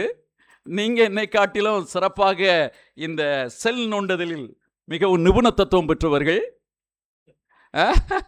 அதனால் என்னை விட அதிகமாக நோண்டுதல் உங்களுக்கு தெரியும், நீங்கள் கற்றுக்கலாம். எல்லினோ என்பது பெருநாட்டு மீனவர்களால் வைக்கப்பட்ட பெயர். எதற்கு வைப்பார்கள் என்றால், அந்த பெருநாட்டு மீனவர்கள் இந்த பசிபிக் சமுத்திரத்தில் மீன் பிடிக்கும் போது இந்த டிசம்பர் மாதத்தில் அது வெப்பம் அடையும் போது காலநிலை மாற்றங்கள் உருவாகும். கொஞ்சம் காலநிலை அது அவ்வப்போது உருவாகும், சரியாயிரும். ஆனால் இப்பொழுது ஆரம்பித்திருக்கக்கூடிய எல்லினோ இருக்கு பாருங்க. இப்பொழுது ஆரம்பித்திருக்கக்கூடிய எல்லினோ இது ஒரு கடல் மேற்பரப்பு. அதிலும் சிறப்பாக குறிப்பிட்டு சொல்ல வேண்டும் என்றால், பசிபிக் சமுத்திரத்தினுடைய மேல் பகுதி வழக்கமா தன்னுடைய அந்த வெப்பநிலையிலிருந்து எவ்வளவு உயர்கிறது என்றால் 3 to 5 பாயிண்ட் உயருது. 3 to 5 point. இது தரவுகள். இதில் கொஞ்சம் முன்ன பின்ன வித்தியாசங்கள் இருக்கலாம், பட் இது தரவுகள். 3 to 5 பாயிண்ட். 1876-77 ஆண்டு ஒரு பெரிய எல்லினோ உலகம் முழுவதையும் அல்ல, உலகத்தின் குறிப்பிட்ட பகுதிகளையும் தென்னிந்தியாவையும் தாக்கியது. நல்லா புரிஞ்சுக்காங்க. அப்ப எவ்வளவு அந்த கடல் வெப்பம் உயர்ந்தது என்றால் 1.8. 1.8 அவ்வளவுதான். வழக்கமாய் இருக்கக்கூடிய வெப்பநிலையை காட்டிலும், வழக்கமாய் உயரக்கூடிய வெப்பநிலையை காட்டிலும் அதிகமாய் உயர்ந்தது 1.8. 1.8 இருந்து சில நேரங்களில் 3 வரை போச்சு, மேலே ஏறி இறங்கிச்சு. எத்தனை பேர் செத்தாங்க தெரியுமா? 5 கோடி பேர்கள் செத்தார்கள். நல்லா ஞாபகம் வச்சுக்கோங்க. நாம் எதிர்நோக்கி இருக்கக்கூடிய பிரச்சனை சாதாரண பிரச்சனை அல்ல. நான் மறுபடியும் சொல்றேன், பயமுறுத்துவதற்காக அல்ல, ஆண்டவருடைய சமூகத்தில் நெருங்கி சேருவதற்காக நான் சொல்லிக்கிட்டு இருக்கேன். எல்லினோ 1876 காலகட்டங்கள் ஆரம்பித்து 77 உச்சம் தொட்டு 78 வரை இருந்தது. அப்ப இறந்தவர்களுடைய எண்ணிக்கை 5 கோடிக்கு மேல. அப்ப தென்னிந்தியாவில் ஆந்திரா, கர்நாடகா, மெட்ராஸ் ரெசிடென்சின்னு சொல்லுவாங்க எல்லாம். அந்த வெள்ளைக்காரங்க காலத்தில் சென்னை மாகாணம் என்று சொல்வார்கள். இந்த பகுதியில் இறந்தவர்கள் மாத்திரம் 3 லட்சமோ 4 லட்சமோ, எனக்கு கணக்கு சரியா போச்சு, சரியா தெரியல. கால்ராவில் இறந்தவர்கள் மட்டும்தான். இது பேண்டமிக் இந்த ஹீட் வேவ் முடிஞ்சு கால்ராவில் இறந்தது 35 லட்சம். புரிஞ்சுக்கிட்டோமா? சரி, எல்லினோ என்ற நிலையில இன்றைக்கு நாம் நகர்ந்து கொண்டிருக்கிறோம். இன்றைக்கு மாதம் என்ன மாதம்? ஆகஸ்ட் மாதம். செப்டம்பர், அக்டோபர், நவம்பர் வரும்போது உச்சகட்டம் அடையும். இதனுடைய உச்சகட்டம் எதுவரை இருக்கும் என்றால் 2027 ஆண்டு வரை இருக்கும் என்று சொல்லப்படுகிறது. ஆனா அதனுடைய பாதிப்பு 2-3 ஆண்டுகள் இருக்கும். கொரோனாவுடைய பொருளாதார பாதிப்பு இன்னும் இருக்கு இல்லையா? இன்னைக்கு இருக்கு. நான் முதல்ல சொன்ன நம்முடைய பள்ளிக்கூடங்கள்ல இன்னைக்கும் கொரோனாவுடைய பாதிப்பு இருக்குது. வேலை இழந்த குடும்பங்கள் மறுபடியும் மீண்டும் கடலிலிருந்து வராத குடும்பங்கள் நிறைய இருக்காங்க. அதனுடைய பாதிப்பு இன்னும் இருக்குது. இந்த எல்லினோடைய பாதிப்பு, ஒருவேளை இது தீர்க்க தரிசனமா சொல்றேன்னு நினைச்சுக்கிட வேண்டாம், தயவு செய்து அப்படி புரிஞ்சுக்கிட வேண்டாம். பட் வேதத்தின் அடிப்படையில் முதல் ஒரு பஞ்சம் வந்தது சமரியா. அடுத்து வந்த பஞ்சம் எத்தனை வருஷம்? 7 வருஷம். இந்த தீர்க்க தரிசனத்தை நாம் மிஸ் பண்ணிட்டோம். ஆக்சுவலா இந்த செய்தியை நான் எப்போ கொடுத்திருக்கணும்? ஒரு உண்மையான தீர்க்க தரிசன வரம் நிறைந்த சபையிலே ஊழியக்காரனாக இருக்கக்கூடிய நான் எப்போ கொடுத்திருக்கணும்? இத கொரோனா முடிஞ்சதுமே கொடுத்திருக்கணும். நம்ம சில நேரங்களில் எங்க மிஸ்டேக் பண்றேனே தெரிய மாட்டேங்குது. நம்முடைய மெயின் ஃபோக்கஸ், நம்முடைய பிரசங்கங்கள், பெரிய ஊழியக்காரங்க எல்லாருடைய மெயின் ஃபோக்கஸும் எங்க போயிருது? சண்டேலா. அவர் மண்டேலாவும் செத்து போயிட்டாரு. இல்ல நம்முடைய ஏன் இந்த பிரச்சனை? இப்போ கொரோனா வரும் போது யாராவது பேசினாங்களாங்க கொரோனா வரப்போகுதுன்ட்டு? அவ்வளவு பெரிய பாதிப்பை ஏற்படுத்திச்சு இல்ல? நல்லா புரிஞ்சுக்காங்க, கொரோனா அவ்வளவு பெரிய பாதிப்பை ஏற்படுத்துது. நம்முடைய திருச்சபை நிறைவுள்ள திருச்சபை, சத்தியத்தில் ஆழமாய் தெரிந்திருக்கிற சபை. ஆனா கொரோனா வந்த பிறகு விடிய விடிய பேசினாங்க யூடியூப்ல. புது புது ஊழியக்காரங்களாம் வந்தாங்க. கொரோனா வர்றதுக்கு முன்னால இல்ல. சரி, இந்த செய்தியை அப்பமே கொடுத்திருந்தா ஒரு ரிலவெண்டா இருந்திருக்கும், அப்படித்தானே? இந்த அருமையான தேவன் எழுதி வைத்திருக்கிறார். இது வேதத்தில் எழுதப்பட்டிருக்கா? நான் கொடுத்த உதாரணம் வேதத்தில் எழுதப்பட்டிருக்கு. சமரியாவின் முற்றுகை, அது அந்த முற்றுகை முடிந்து 3-4 ஆண்டுகள் கழித்து பெரிய பஞ்சம். அப்போ கொரோனா என்ற முற்றுகை இப்ப முடிந்து ஒரு பெரிய பஞ்சம் 7 ஆண்டு வரப்போகிறது என்பதை அப்பொழுதே நான் கொடுத்திருப்பேன் என்றால் நான் மெய்யான ஒரு சத்தியத்தை அறிந்தவனாயிருப்பேன். அப்படி என்றால் சபை போதகத்தில் தவறு இருக்கானா? தவறு இல்லை. எங்க தவறு இருக்கு? அப்போஸ்தலரின் புஸ்தகம், அப்போஸ்தலரின் புஸ்தகம் 11வது அதிகாரத்துக்கு வாங்க. எங்க பிரச்சனை இருக்கு அப்படின்ட்டு. தீர்க்க தரிசனத்தில் பிரச்சனை இல்லை. 11வது அதிகாரத்தில் 27-28 நினைக்கிறேன், எடுத்து வாசிங்க. ஆ ஆ ஆ ஆ ஆ ஆ ஆ நான் அந்த ஒரு வார்த்தை கவனிங்க. உலகமெங்கும் கொடிய பஞ்சம் உண்டாகும் என்று யாரால சொன்னா? பொதுவா சொல்லி இருக்கலாமே. இயேசு கிறிஸ்துவே சொல்லிட்டாரு. என்னங்க மத்தேயு 24:7 வாசிப்புங்கன்னா கடைசி நாட்களில் கொடிய கொள்ளை நோயும். இயேசு நம்ம ஒரு சிலர்கிட்ட பேசும்போது அதுதான் வேதத்தில் சொல்லப்பட்டிருக்க. வேதத்தில் ஒரு பஞ்சம் வரும் என்பது, கொள்ளை நோய் வரும் என்பது பொதுவாய் குறிப்பிட்டு சொல்லப்பட்டிருக்கிற தீர்க்க தரிசனம். அது நிறைவேறும் காலத்துல இன்னொரு தீர்க்க தரிசனம் ஒரு தீர்க்க தரிசி அதை நிறைவேற போகின்ற காலத்தை முன்னறிவிப்பதுதான் சரியான முறை. அப்போ ஏற்கனவே ஆண்டவர் வாழ்ந்த காலத்துல கொடிய பஞ்சம் வரும்னு சொல்லிட்டாரு. ஆனா இப்ப அகாபு, யாரு பேர், என்ன பேருமா? அகப்பு. எனக்கு அகாப்பை அப்படி என்னமோ வருது.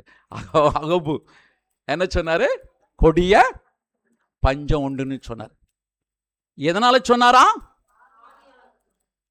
என்கிட்ட என்ன பிரச்சனைன்னு கேட்டீங்கன்னா, எனக்கு தீர்க்க தரிசனத்தை நான் கற்றிருக்கிறேன், படித்திருக்கிறேன், ஆனால் யார் இல்ல, அதுதான் பிரச்சனை. என்கிட்ட நான் புரிஞ்சுக்கிட்டேன். ஆவியானவர் எனக்குள் இருந்தால், அதாவது ஆவியானவர் வரும்போது சகல சத்தியத்தையும் கற்றுக்கொள்வேங்கன்னு சொல்லப்பட்ட வார்த்தையை வச்சு என்ன சொல்லியிருந்தது தெரியுமா? எனக்கு சத்தியம் தெரியுதுனால ஆவியானவர் இருக்காரு அப்படின்றதான். அது பொதுவாக சொல்லப்பட்டது. ஆவியானவர் தான் சொல்லிக் கொடுக்கன்னு தேவையில்லை. பிசாசுக்கு சகல சத்தியமும் தெரியாது, தெரியுமா? தெரியாதா? எப்படி தெரியும்? ஆவியானவர் சொல்லிக் கொடுத்தாரு. யார் சொல்லிக் கொடுத்தது? அவன் கற்றுக்கொண்டான். அப்ப இன்றைக்கு நாம் கற்றுக்கொண்டிருக்கிற சத்தியம் அனைத்தும் ஆவியானவர் சொல்லிக் கொடுத்த சத்தியம் என்று நாம் சொல்லிக் கொண்டாலும் கூட அங்கங்கே அம்மையாருடைய புத்தகத்தை தேடி நெட்டை ஓபன் பண்ணி பிரசங்களை கேட்டு கற்றுக்கொண்ட சத்தியமே ஒழிய ஆவியானவர் கற்றுக் கொடுத்த சத்தியமா இது எப்ப இருக்குமெனா, ஒரு பிரச்சனை வரும்போது அந்த பிரச்சனையை சுட்டி காண்பிக்கின்ற ஒரு செய்தியாக என் செய்தி இருந்தால்தான் எனக்குள்ள யார் இருக்காரு? ஆவியானவர். We failed in it. நாம் தோத்துட்டோம். நாம்னு உங்களை கூட சொல்லவில்லை. We failed as a ministers. ஊழியக்காரங்க முறையில் we failed. இனிமேல் இதை குறித்த பிரசங்கள் நிறைய வரும்.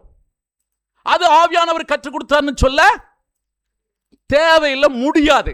கற்றுக்கொள்கிறோம், சொல்லிக் கொடுக்கிறோம். அட்லீஸ்ட் கற்றுக்கொண்ட பிறகாது சொல்லிக் கொடுக்கிறது ஓகே, பரவாயில்ல. அப்போ வருகின்ற காலங்கள் எப்படி இருக்கும் என்றால் கணக்கிடப்பட்டிருக்கிறது என்றால், அப்போ 5 கோடி வரை சேர்த்தாங்க. எத்தனை பேர்? 5 கோடி. அங்க தெருக்களிலே பிணங்கள், ஒரு வீட்டுக்குள்ள நுழைஞ்சா ஒரு 10 பேர் 15 பேர் அப்படி செத்து கிடப்பாங்க. என்ன கிடையாது சாப்பிடுறதுக்கு? இல்ல. அநேகர் காட்டு கிழங்குகளை தோண்டி திங்க வேண்டும் என்று விஷக்காய்களை தின்று செத்தவர்கள் உண்டு. இன்னும் அந்த பஞ்ச காலத்தை பற்றி நீங்க முடிஞ்சா வாசித்து பாருங்க. ஏதாவது தரவுகள் இருந்தா எடுத்து வாசித்து பாருங்க, என்ன ஏது அப்படிங்கிறது மிகவும் அழகாக விவரிக்கப்பட்டிருக்கு. இந்த பஞ்சம் அதிகமாக தாக்கின பகுதி குஜராத், அந்த பாம்பே மகாராஷ்டிரா பகுதி, அதை தாண்டி இந்த பகுதிகள், மற்ற பகுதிகள் தப்பியது. அப்படி பஞ்சம் தலைவிரித்து ஆடும்போது அதே சூழ்நிலை இப்போ உருவாகும் அப்படிங்கிறாங்க. எப்படி அப்படின்னு கேட்டிங்கன்னா, நிறைய ரீசன். ஒன்று, அப்போ இப்போ இருக்கிறது மாதிரி இண்டஸ்ட்ரீஸ் கிடையாது இல்லையா, இப்போ இருக்கிறது மாதிரி கம்பெனி ஃபேக்ட்ரி கிடையாது. அப்போ கடல் வெப்பமானது எத்தனை சொன்ன 1.8. இப்போ ஏற்கனவே இந்த குளோபல் வார்மிங்னு சொல்லுவாங்க இல்லையா, அதனால கடல் ஏற்கனவே 2 டிகிரியை தாண்டி ஹீட்ல இருக்கு. 2 டிகிரியை தாண்டிட்டு இப்போ எல்லினோவும் வர்றதுனால ஏற்கனவே நம்ம சாதாரண மொழியில சொல்லணும் நொந்த புண்ல வேலை பாய்ச்சினது மாதிரி ஏற்கனவே புவி தட்பவெப்பத்தினால் வெப்பம் அடைவதனால் கடல் தன்னுடைய அந்த வழக்கமான இயல்பான அளவை காட்டிலும் அதிகமான ஹீட்ல இருக்குது. இப்போ எல்லினோ தாக்கம் வருவதனால எவ்வளவு கூடுன்னு சொன்ன 3 மேல 5 வரை கூடுச்சு. அப்படின்னா நல்லா புரிஞ்சுக்காங்க, இயல்பாயிருந்த நிலையில 1.8 இருந்து உச்சத்தில் 3 பாயிண்ட் கூடுன போது எத்தனை பேர் செத்தாங்க? 5 கோடி செத்தாங்க. அதற்கு பின்பு கால்ரா வியாதி, மோசமான வியாதிகள், அதுலேயும் பல லட்சம் செத்தாங்க. இப்போ கடலுடைய ஹீட் என்ன ஆக போகுது? 5 வரை போதான். 5 வரை போதான். நம்ம என்ன செய்ய போகிறோம்? என்ன செய்ய? கொரோனானாலும் வீட்டுக்குள்ளே உட்காந்துக்கிட்டு செல்லை நோண்டிக்கிட்டு இருந்துடலாம். சோறு வேதம் சொல்லுகிறது. இது எதனால் வந்தது என்றால் நியாயப்பிரமாணத்தை மீறின சாபத்தினால் வந்தது. ஆண்டவருடைய வார்த்தை நீங்க உபாகமம் 28 வாசித்தீங்கன்னா, நான் பூமியை இரும்பும் வானத்தை வெண்கலமாய் மாற்றுவேன். பெரிய பிரச்சனையை சந்திக்க போறோம். தண்ணீர் இல்லாத பெரிய பிரச்சனையை தலைவிரித்தாட போகுது. நம்முடைய நிலைமைகள் தடுமாற போகுது. இந்த நாட்களிலே, காலகட்டங்களிலே தேவன் நமக்கு கொடுக்கக்கூடிய ஒரு சில ஆலோசனைகளை நான் சொல்லிக்கொள்ள விரும்புகிறேன். முதல் ஆலோசனை, இதை பற்றி நீங்கள் நிறைய படிச்சிருக்கலாம், நான் மறுபடியும் அதை சொல்லன்னு தேவையில்லை. ஏன்னா அம்மையாரும் நிறைய புஸ்தகங்கள் எழுதுகிறாரு. அம்மையார் கவுன்சில்ஸ் ஆன் ஸ்டூவர்ட்ஷிப்பில் 252வது பக்கத்தில் என்ன எழுதுறாருங்க? வீண் செலவை நிறுத்தி சிக்கனமாக சேமித்து எளியவர்களுக்கும் கர்த்தரின் ஊழியத்திற்கும் கொடுப்போம், இதுவே பஞ்சம் வருமுன் கர்த்தர் நம்ம கொடுத்த ஞானம். தயவு செய்து சொல்கிறேன், என்னுடைய ஆலோசனை அதை சொல்கிறேன். மறுபடியும் அந்த வார்த்தையை நினச்சிக்காங்க. மத்தேயு 24 வாசனில் 22 தெரிந்து கொள்ளப்பட்டவர்கள் நிமித்தம் அந்த நாட்கள் குறைக்கப்படாதிருந்தால், குறைக்கப்பட்டது, ஒருவேளை குறைக்கப்படாமல் இருந்தால் நிலைமை தலைகீழ மாறும், தலைகீழ மாறும். அப்போ அம்மையார் அவங்க சொல்றாங்க, சிக்கனமாக செலவு செய்யுங்க. தயவு செய்து சொல்றேன், செலவுகளை முடக்கிடுவோம். இருக்கு அப்படிங்கிறதுக்காக டாம்பிகமா தயவு செய்து செலவழிக்கின்ற நாட்கள் இந்த நாட்கள் அல்ல. நல்லா புரிஞ்சுக்காங்க. ஏன்னா உலகத்தின் பிள்ளைகளை காட்டிலும், தேவன் ஒரு இடத்துல சொல்ற, உங்களை காட்டிலும் இந்த உலகத்தின் பிள்ளைகள் அதிக ஞானவான்களாக இருக்காங்க. அப்போ உலகத்தின் பிள்ளைகளை காட்டிலும் தேவனுடைய பிள்ளைகளாக நீங்களும் நானும் ஞானம் உள்ளவர்களாக இருக்க வேண்டும். கடவுள் பார்த்துக்கிடுவாருங்க, கடவுள் பார்த்துக்கிடுவாருன்னு புது வண்டியை வாங்கி 150 மைல்ல விடுறது, புளிய மரத்தில் ஏத்துறது, கீழே விழுந்து தலை உடைஞ்சி கால் உடைஞ்சு கிடந்த அப்புறம் கடவுள் பார்த்துக்கிடுவார். என்னையா செய்ய? இந்த கடவுள் பார்த்துக்கிடுவார்னு சொல்ற வார்த்தை நம்பிக்கையின் வார்த்தையாக வருவதில்லை. அநேக இடத்துல டெஸ்ட் பண்ணி பாருங்க, அலட்சியத்தின் வார்த்தையாக வரும். புரிஞ்சுக்கிட்டீங்களா? சில நேரங்களில் கண்ணை மூடிக்கிட்டு கடனை வாங்குவான். கடனை வாங்கிட்டு என்ன சொல்லுவான்? கடவுள் பார்த்துக்கிடுவாய்யா. அது நம்பிக்கையின் வார்த்தையா, அலட்சியத்தின் வார்த்தையா? அலட்சியத்தின் வார்த்தை, அக்கறையற்ற வார்த்தை. இன்னைக்கு அநேக நேரங்களில் பிசாசு தந்திரமா எல்லாருடைய நாவிலும் கடவுள் பார்த்துக்கிடுவாரு. தயவு செய்து சொல்றேன், சிக்கனத்தை இப்பொழுது ஆரம்பிச்சிருங்க. சிக்கனத்தை இப்பவுமே நீங்க ஆரம்பிச்சிருங்க. சிக்கனம் இல்லாமல் செலவழிக்காதுங்க. 2வது காரியம், ஒரு வசனம் வாசிங்க. எல்லாத்துக்கும் வேத வசனங்கள் உண்டு. இது சிக்கனத்துக்கு வசனம் நிறைய இடத்துல உண்டு. ஒன்று சொல்ற, நம்ம நீதிமொழியின் புத்தகம் 6வது அதிகாரம் 6லிருந்து 8 வரை எல்லாருக்கும் தெரிஞ்ச வசனம், சோம்பேறியே எறும்பினிடத்தில் போய் கற்றுக்கொள். 8வது வசனம் என்ன சொல்லுது?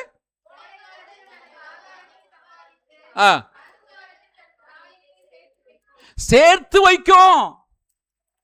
அப்போ அதான் அம்மையார் அவர்கள் இன்னொரு இடத்துல எழுதுறாங்க. எதில் எழுதுறாங்க அப்படின்னா, அட்வென்டிஸ்ட் ஹோமில் எழுதுறாங்க, எளிமையாக வாழ்ந்து சேமியுங்கள், அதுவே சபையையும் குடும்பத்தையும் காக்கும் அரும்பெரும் காரியம். அப்ப எளிமையாக வாழ்ந்து இதுவரை சேமித்தமோ இல்லையோ, ஆண்டவர் எச்சரிப்பின் செய்தியாக சொல்கிறார், எளிமையாக வாழ்ந்து நாம் சேமிப்பது வீட்டுக்கும் சபைக்கும் நல்லது. தேவனுடைய சமூகத்திலிருந்து வரக்கூடிய உடன்படிக்கை. இன்னொரு காரியத்தையும் சொல்ல விரும்புகிறேன். 2 ராஜாக்களின் புஸ்தகம் 5வது அதிகாரம் 5:26. ஆ ஆ ஆ ஆ ஆ ஆ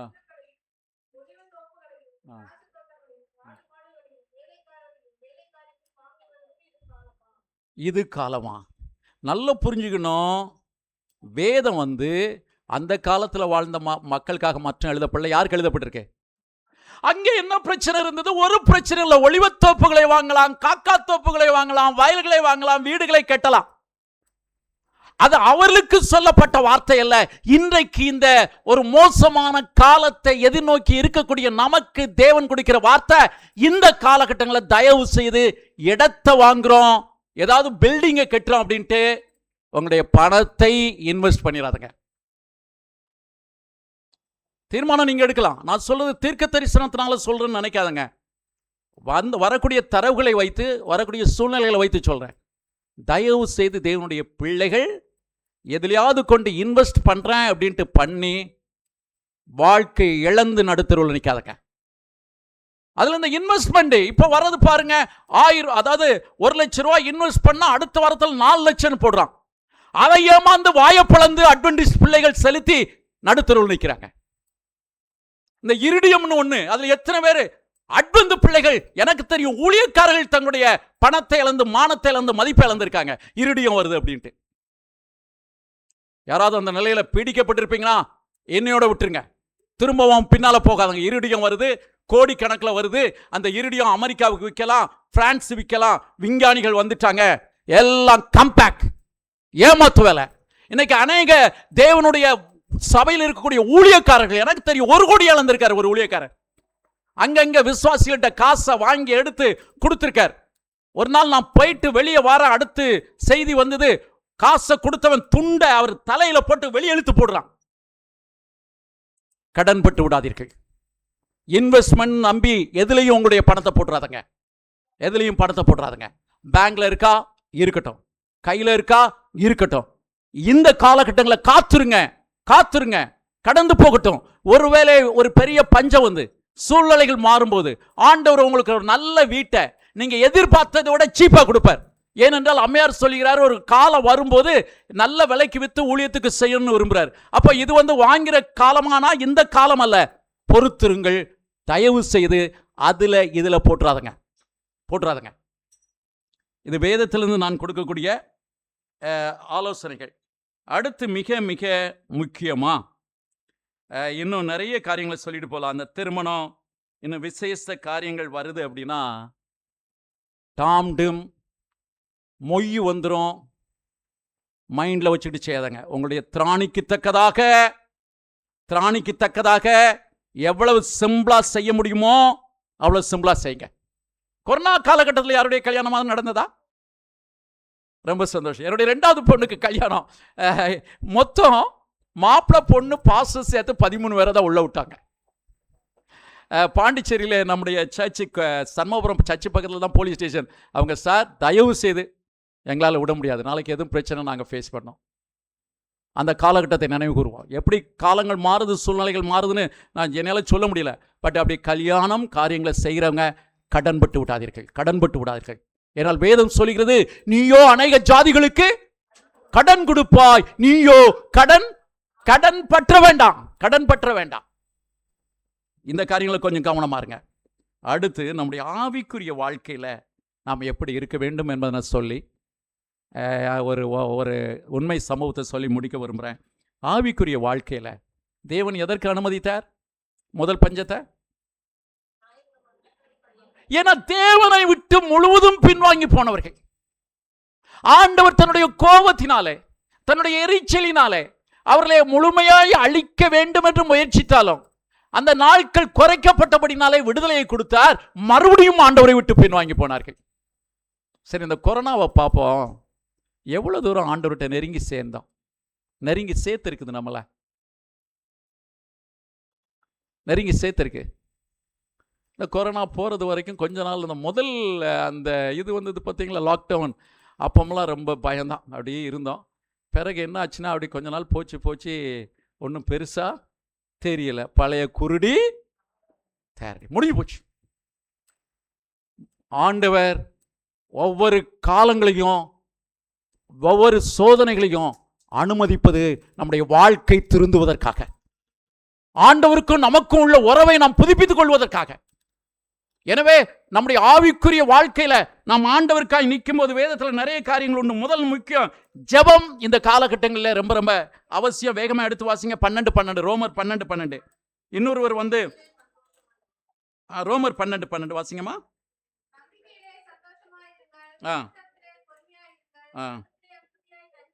ஜெபத்திலே 4:2 வாசிங்க. கொலோசியர் 4:2 ஜெபத்திலே. அப்ப இந்த காலகட்டங்களிலே தேவனுடைய பிள்ளைகளுக்கு அதிகமாய் தேவைப்படுவது எது? கடவுள் பார்த்துக்கிட்டு நான் ஜெபமும் பண்ண மாட்டேன், வேதத்தையும் வாசிக்க மாட்டேன், கடவுள் பார்த்துக்கிடுவார்னா அது எப்படியாப்பட்ட? அது ஆண்டவரை தூசிக்கிற தூசிப்பு. நல்லா புரிஞ்சுக்காங்க.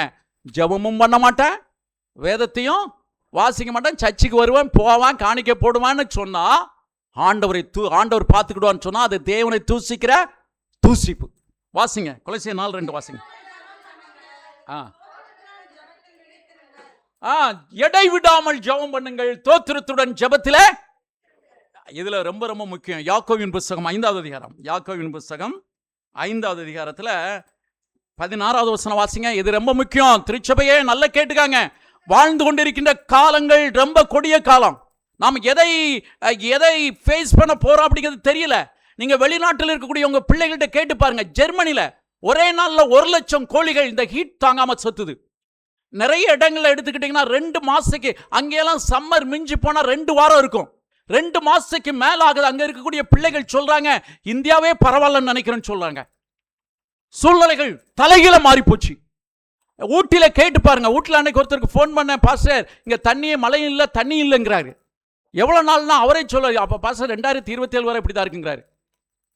சூழ்நிலைகள் மாறிக்கொண்டிருக்குது. அந்த வசனம் ரொம்ப முக்கிய வசனம். நல்லா புரிஞ்சுக்காங்க. மறுபடியும் சொல்லுங்க. நீங்கள் சொஸ்தமாகும்படிக்கு உங்கள் குற்றங்களை ஒருவருக்கொருவர் அறிக்கையிட்டு, ஒருவருக்காக ஒருவர் தேவன் கொடுக்கின்ற வார்த்தைங்க.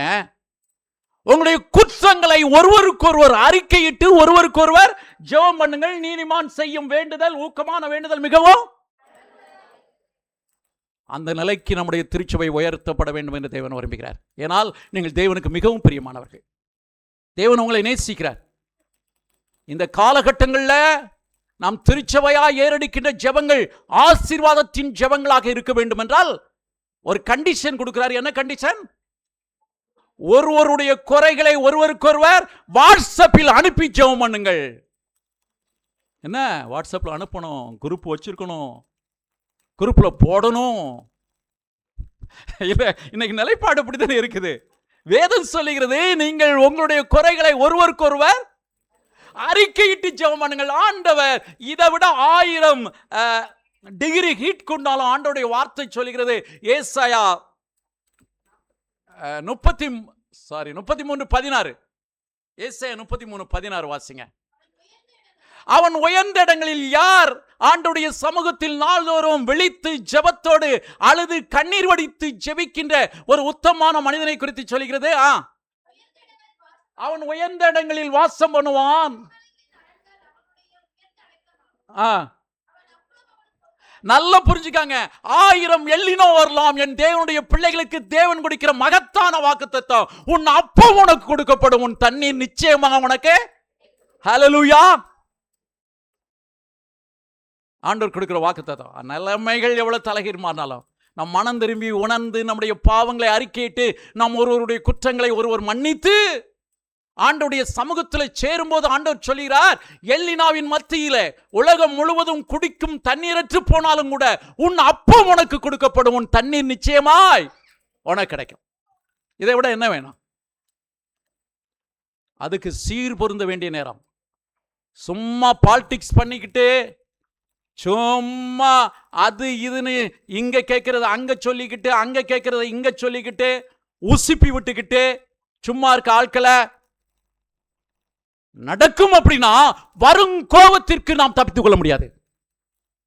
வரும் கோபத்திற்கு. ஆனால் தேவன் கிருபை உள்ளவர், அவர் இரக்கம் உள்ளவர், மனதுருக்கமும் நீடிய சாந்தமும் பொறுமையும் நிறைந்த தேவன், நம்மீது மனதுருகிறவர். வேதம் சொல்லுகிறது, நம்மீது மனது உருகும்படியாய் அவர் காத்திருப்பார், வழியிலே காத்திருப்பார்.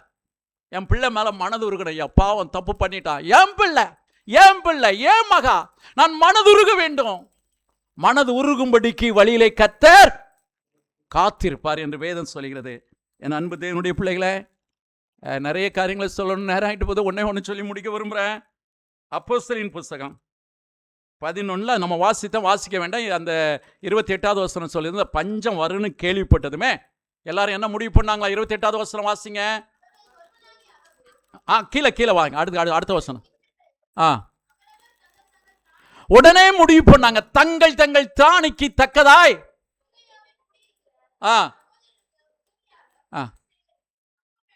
நீங்கள் ஆசீர்வதிக்கப்பட்ட பிள்ளைகள், ஈரோடு திருச்சபையின் பிள்ளைகள், இப்பவுமே மைண்ட்ல ஒன்று வச்சுக்காங்க.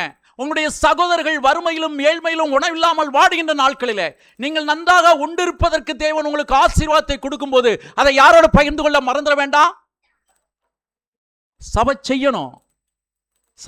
அதனால தான் நான் உங்கள் பாஸ்டர்கிட்ட பேசும்போது சொன்னேன், இனிமேல் இந்த எல்லினா முடிகிற வரைக்கும் நோ ப்ராஜெக்ட், அவ்வளோதான், வேண்டாம். ஊழியக்காரங்களுக்கு சாப்பாடு கொடுக்கணுமா, ப்ராஜெக்ட் நடத்தணுமா? எனவே உங்களுடைய திருச்சபை ஆசீர்வதிக்கப்பட்ட திருச்சபையாக இருக்கிறபடினால உதவி செய்வதற்கு ஆயத்தமா இருங்க. ஆசீர்வதிக்கப்பட்ட குடும்பங்களாக நீங்க இருக்கிறபடினால உங்களுடைய கைகளை குறுக்காதங்க, கைகளை நீட்டுங்க. தேவன் அதை உங்ககிட்ட எதிர்பார்க்கிறார். என் அன்பு தேவனுடைய பிள்ளைகளை, இந்த எல்லினோவில் ஒரு பூ பூத்தது. அந்த பூவை மட்டும் சொல்லி முடிக்க விரும்புகிறேன். 1877ஆம் ஆண்டில், உங்கள் அண்ணன் யாருக்கு எத்தனை பேருக்கு தெரியுமோன்னு தெரியல, பண்டிட் ராமாபாய் அப்படிங்கிற ஒரு பெண்மணி பிராமின்லேருந்து மெல்ல மெதுவாக ஆண்டவரை அறிந்து கொண்டவங்க. அந்த வரலாறை சொல்கிறேன். இவங்க அப்பா ஆனந்த் சாஸ்திரியார் பெரிய பண்டிட், நம்முடைய கர்நாடகாவில் பிறந்து வளர்ந்தவங்க. கர்நாடகாவில் பெரிய சாஸ்திரியார். அந்த நாட்களிலே வேத உபநிடங்களையும் அந்த ரிக்வேதம் எல்லாத்தையும் மனப்பாடமாய் கற்றுத் தேர்ந்தவர். சிறந்த ஞானி, சிறந்த தத்துவ ஞானி, இந்து மதத்தின் அனைத்தையும் கற்றுத் தேர்ந்தவர். பெரிய பெரிய விருதுகளை பெற்றவர். கடைசியாக இவர் இந்த பெண் கல்வியை ஊக்குவித்தார். யார்? ஆனந்த் சாஸ்திரியார். தன் பிள்ளைகளுக்கும் வேதங்களை சொல்லிக் கொடுத்தார், எல்லாம் செய்தார். கடைசியாக அவர் அங்கிருந்து துரத்தப்பட வேண்டிய நிலை வந்தபோது பூனாவில் ஒரு காட்டுக்குள்ளே போயிட்டு அவங்களுடைய வேதத்தின்படி ஒரு 12 ஆண்டுகள் காட்டு வாசம் செய்யணும் என்பதற்காக காட்டு வாசத்தை முடிக்கிறாரு.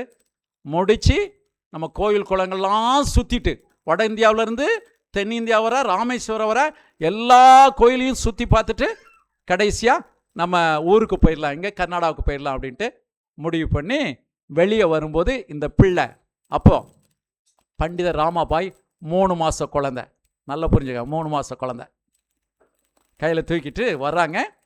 நார்த் இந்தியாவில் எல்லா கோயிலையும் சுற்றி முடிச்சுது. இப்போ எந்த இடத்துக்கு வர்றாங்க அப்படின்னா, நம்முடைய திருத்தணி பக்கங்களில் வர்றாங்க. வரும்போது இந்த அம்மாவுக்கு 16 வயசு. அப்போ எத்தனை வருஷம் சுற்றிருக்காங்க? 16 வருஷம் சுற்றிட்டு வர்றாங்க. பயங்கரமாக தலைவிரித்து ஆடுது எல்லினோ. இந்த பெரிய பிரச்சனை, வறுமை, அநேகர் சாகுறாங்க. இவங்க போகிற இடமெல்லாம் ஒரு கோயில் பக்கத்தில் போய் உட்காந்துக்கிடுவாங்க. கோயில் பக்கத்தில் போயிட்டு உபதேசங்கள் அதெல்லாம் சொல்லுவாங்க. அங்கே இருக்கக்கூடியவங்க சாப்பாடு வந்து கொடுப்பாங்க. ஆனால் பஞ்சம் தலைவிரித்து ஆடுறதுனால இவங்களுக்கு சாப்பாடு கொடுக்க முடியல. நடந்து சோர்ந்து போயிட்டாங்க. கடைசியில் ஒரு பிராமின் பார்த்துட்டு அவன் வீட்டில் இருந்த இவ்வளோ சோறை கொண்டாந்து கொடுத்தான். யார் சாப்பிட்றது? அந்த அப்பா வயசானவர்னு கொடுத்தாங்க. சாப்பிட்ட சோறு தொண்டையில் இறங்கலை, அப்படி இழுத்துது, போயிட்டார். அவர் சாகிறதுக்கு முன்னாலேயே சொல்லி வச்சார், எனக்கு எது ஒன்றுனாலும் நீங்கள் ராமேஸ்வரம் வர போகாமல் திரும்ப வீட்டுக்கு போகக்கூடாதுன்னு சொல்லி வச்சார். சரி, அந்த அம்மா அந்த பிள்ளைகள்லாம் கூப்பிட்டுட்டு அடுத்து நடக்கிறாங்க. நடக்கும்போது சாப்பாடு இல்லை, பஞ்சம் தாங்கலை, ஏதோ கொஞ்சம் கொஞ்சம் கிடைக்கிற சோறு. கடைசியில் அப்பா இறந்த ஒரு 4-5 நாளைக்குள்ள அம்மாவும் இப்போ 3 பிள்ளைகள் மட்டும். அம்மா சாகிறதுக்கு முன்னாலேயும் சொல்லியிருக்கு, எக்காரணம் கொண்டும் அப்பா எண்ணத்தை நீங்கள் நிறைவேற்றாமல் விட்டுறக்கூடாது, ராமேஸ்வரம் போயிட்டு கடவுளை கும்பிட்டுட்டு போகணும். இந்த 3 பிள்ளைகளும் சரி அம்மா அப்பா சொன்னாங்கன்னு மறுபடியும் நடக்க ஆரம்பிச்சிருக்காங்க. இப்போ தான் திருத்தணி பக்கம் வராங்க. அரக்கோணத்துக்கும் திருத்தணிக்கு இடையில் வர்றாங்க. வரும்போது அந்த அக்கா, மூத்த அக்கா, அது பேர் நல்ல பேர் மறந்துட்டு, மூத்த அக்கா செத்துட்டு. இந்த அக்கா சாகும்போது பரிதாபம் என்னன்னு கேட்டிங்கன்னா, புதைக்கிறது காலில். இந்த 2 வாலிப பிள்ளைகள். அப்போ இந்த அம்மாவுக்கு 16 வயசு. அந்த சீனிவாசன் பையன் இவர், இந்த அம்மாவுக்கு மூத்தவன், அவனுக்கு மேபி ஒரு 18 வயசு இருந்திருக்கோம். 2 பிள்ளைகளும் அக்காவை சும்மா அப்படி இழுத்து ஒரு குழிக்குள்ளே தள்ளிட்டு உட்காந்து அழுது இருக்குதுங்க. எப்படி இருக்கு நிலைமை? அப்பா விளந்தாச்சு, அம்மா விளந்தாச்சு, அக்காவையும். அப்போ தான் அந்த 2 பிள்ளைகளும் பேசிக்கிட்டாங்க, நம்ம எத்தனை கோயில் குளம் போனோம், நம்ம எத்தனை கோயில் குளத்தில் சாமி கும்பிட்டோம், ஒரு சாமி கூட நம்மளை காப்பாற்றலைன்னு. இவர் சீனிவாசன், இவங்க பேர் ராமாபாய். இவங்க 2 பேரும் டிசைட் பண்ணாங்க. அப்போ கல்கத்தா கொஞ்சம் நல்லா இருந்தது செழிப்பா. கல்கத்தாவுக்கு ட்ரெயின் ஏறி போகும்ட்டு போயிட்டாங்க. போய் அங்கே இவங்க அந்த அம்மா, அந்த பெண்மணி வந்து இந்த ராமாபாய் எல்லாம் வேத உபதேசம்லாம் தெரியறதுனால அந்த கோயில் பக்கத்துலேருந்து இதெல்லாம் சொல்லுவாங்க. அப்போந்தான் அங்கே இந்த பெண் விடுதலை அப்படிங்கிறது கொஞ்சம் பரவுது. அன்னி பெசன்ட் அம்மையார், இன்னொருத்தர் முக்கியமான நபர் இருந்தார், பேர் யாருக்கா தெரியுமா? ராஜாராம் மோகனராய்.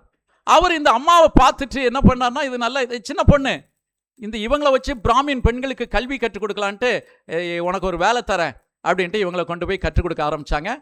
கற்றுக் கொடுக்க ஆரம்பிக்கும் போது அண்ணன் சீனிவாசனும் இறந்து விட்டார். ஏன்னா பஞ்சத்தில் அடிபட்டான். அண்ணன் சீனிவாசனை சேர்த்துட்டார். எல்லாம் வாலி வயசில். என்ன செய்யிட்டு இருக்கும்போது ஒரு வக்கீல், வேறு ஜாதியை, அவங்கள பொறுத்தளவு கீழ் ஜாதியை சேர்ந்த ஒரு வக்கீல், இவங்களை நேசிச்சிருக்காங்க, இந்த அம்மாவுக்கும் பிடிச்சிருக்கு. இது அங்கே உள்ளவங்களுக்கு தெரிஞ்சதும், இவன் உயர் ஜாதிக்காரி, அவனை போய் இது பண்ணுறானே அப்படின்ட்டு அவங்களுக்கு தொந்தரவு கொடுக்க, வீட்டை காலி பண்ண வைக்க, அவங்க 2 பேரும் கல்யாணம் இருந்தவங்களும் கடைசியில் விரட்டப்பட்டு அஸ்ஸாம் போனாங்க. அஸ்ஸாம் போகும்போது அவருடைய புத்தகத்தெல்லாம் ரொம்ப அங்கங்கே கிடந்ததை எடுத்து இந்த அம்மா ஒரு நாள் ஒரு பெட்டிக்குள்ளே இருந்து கொண்டு போனதை எடுத்து க்ளீன் பண்ணும்போது ஒரு புதிய ஏற்பாடு கிடச்சிது. அதை வாசிக்கும் போது கொஞ்சம் விசுவாசம், சரி நம்ம புருஷனுக்கும் இந்த கடவுள் பிடிச்சிருக்கிட்டு அவர்கிட்ட கேட்டிருக்காங்க. இவங்க பிராமின்னு நினச்சதுனால அவர் ஏமா அதெல்லாம் தூக்கி தூரப்படுமா, காலேஜில் படிக்கும்போது கொடுத்தாருன்னு முடிச்சிட்டார். கொஞ்ச நாள் சந்தோஷமாக இருந்தாங்க. ஒரு நல்ல அழகான மகள் பிறந்தார். பிறந்த ஒரு 2-3 மந்த்ஸில் அவர் முடிச்சிட்டார். அவரும் செத்து போயிட்டார். வேதனையோடு தன் பிள்ளையை தூக்கிட்டு வந்தாங்க. தூங்கிட்டாங்கன்னா பூனாவுக்கு வந்தாங்க. பூனாவில் வந்து இருக்கும்போது கொஞ்சம் மிஷினரிகளுடைய தொடர்பு கிடச்சி, மிஷினரிகள் இவங்களை வச்சு பெண்களுக்கு கல்வி கற்றுக் கொடுக்க பயன்படுத்தலாம், நல்ல ஞானமாக இருக்காங்கட்டு பயன்படுத்தும் போது மிஷினரிகள் இங்கிலாந்துக்கு கொண்டு போயிட்டு அவங்களுக்கு செய்ய வேண்டியதெல்லாம் செய்யிட்டு அப்புறம் இங்கிலாந்தில் வரனால ரொம்ப சுருக்கமாக சொல்கிறேன், நேரம் இல்லாதனால இந்தியாவுக்கு வராங்க. இந்தியாவுக்கு பூனாவில் ஓரளவுக்கு வந்து ஒரு ஸ்கூல் ஆரம்பித்தாங்க. சாந்தி நிகேதன், இன்றைக்கி அந்த ஸ்கூல் இருக்குது. சாந்தி நிகேதன் ஸ்கூல் அவங்க ஆரம்பித்தது. அந்த ஸ்கூல் ஆரம்பித்து நிறைய பிள்ளைகள், இவங்க ஒரு பிராமின் லேடி எல்லாம் கொண்டாந்து விட்டாங்க, நல்ல நாலேஜ். இப்படி இருக்கும்போது அவங்க இங்கிலாந்தில் போய் கொஞ்சம் இயேசுவெல்லாம் அறிந்துக்கிட்டாலும் முழுமையாக ஒப்பு கொடுக்கல. அங்கேருந்து வந்த ஃபண்ட்ஸ்லாம் வச்சு ஸ்கூல் ஆரம்பித்து கிடைக்கான்னு ஒரு இடம் பூனாவுக்கு முன்னால் இருக்கும், 100 ஏக்கரை வாங்கி போட்டாங்க. இப்போ என்னாச்சுன்னா இவங்க அந்த பழைய ஏற்பாடு புருஷன் அதான் மறுபடியும் எப்படியே கையில் கிடச்சி வாசித்தா 8வது அதிகாரம் நினைக்கிறேன், 40 வருஷமாக குருடனாக இருந்தவன். அப்போ தான் இவங்க தலையில் தட்டிச்சு, நம்ம இத்தனை வருஷம் குருடனாக இருந்துட்டோமே, இயேசு அறிந்தும் முழுமையாக அறிக்கையிடலன்ட்டு அன்னையிலிருந்து மகளும் தாயும் பாட்டு பாடி ஜெபம் பண்ண ஆரம்பித்தாங்க.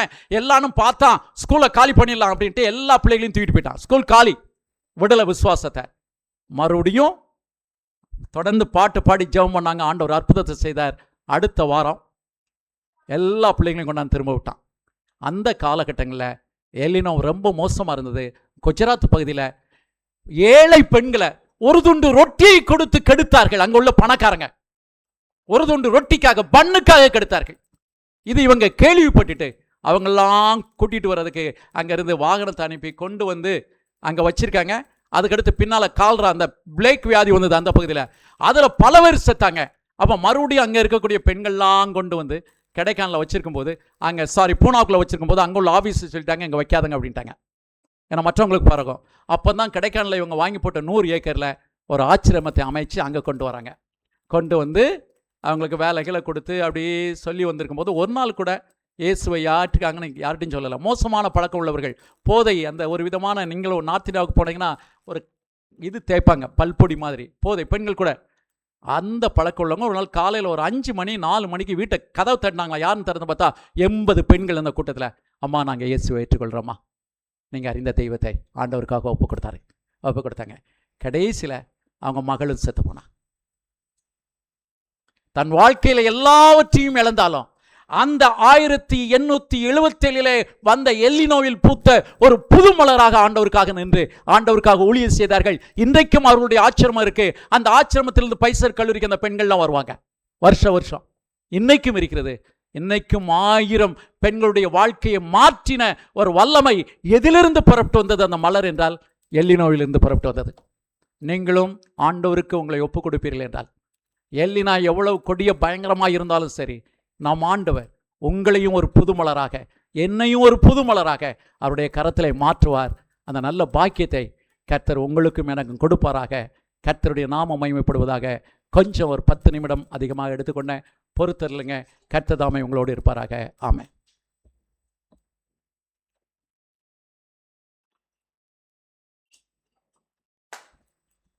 நல்ல செய்திக்காக நம்முடைய தலைமை போதர் அவர்கள் நன்றி செலுத்தி நாம் யாவரும் மேலும் நின்று ஆராதனை முடிவு பாடலாக 298வது பாடலை பாடுவோம். நடத்துவார் இன்பம் ஆறுதல் சாரும் வண்ணம். 298வது பாடலை நாம் யாவரும் மேலும் நின்று பாடுவோம்.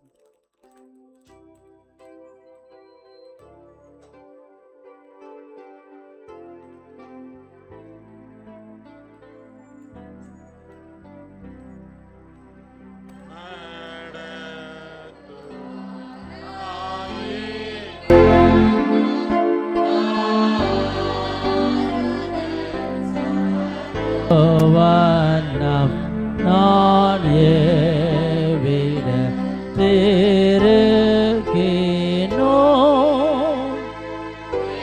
வானின் கையே நடத்துவா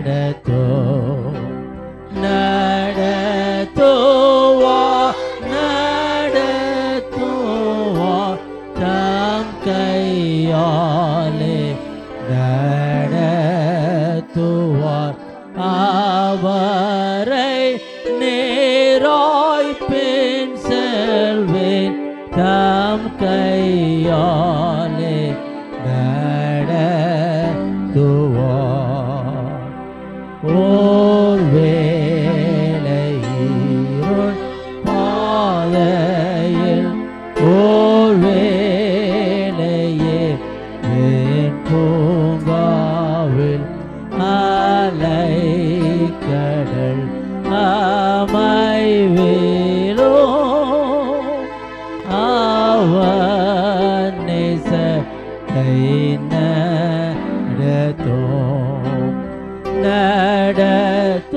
நடத்துவார்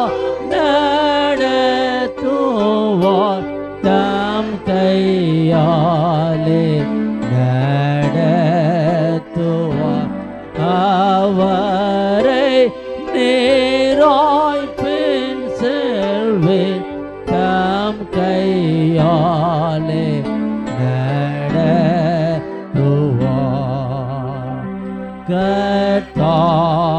நீரின் கை பிடிப்பின் திருப்தியார் கூரை எந்த நிலையும் பூரண நீரே எனக்கு தாரகம் நடத்துவார்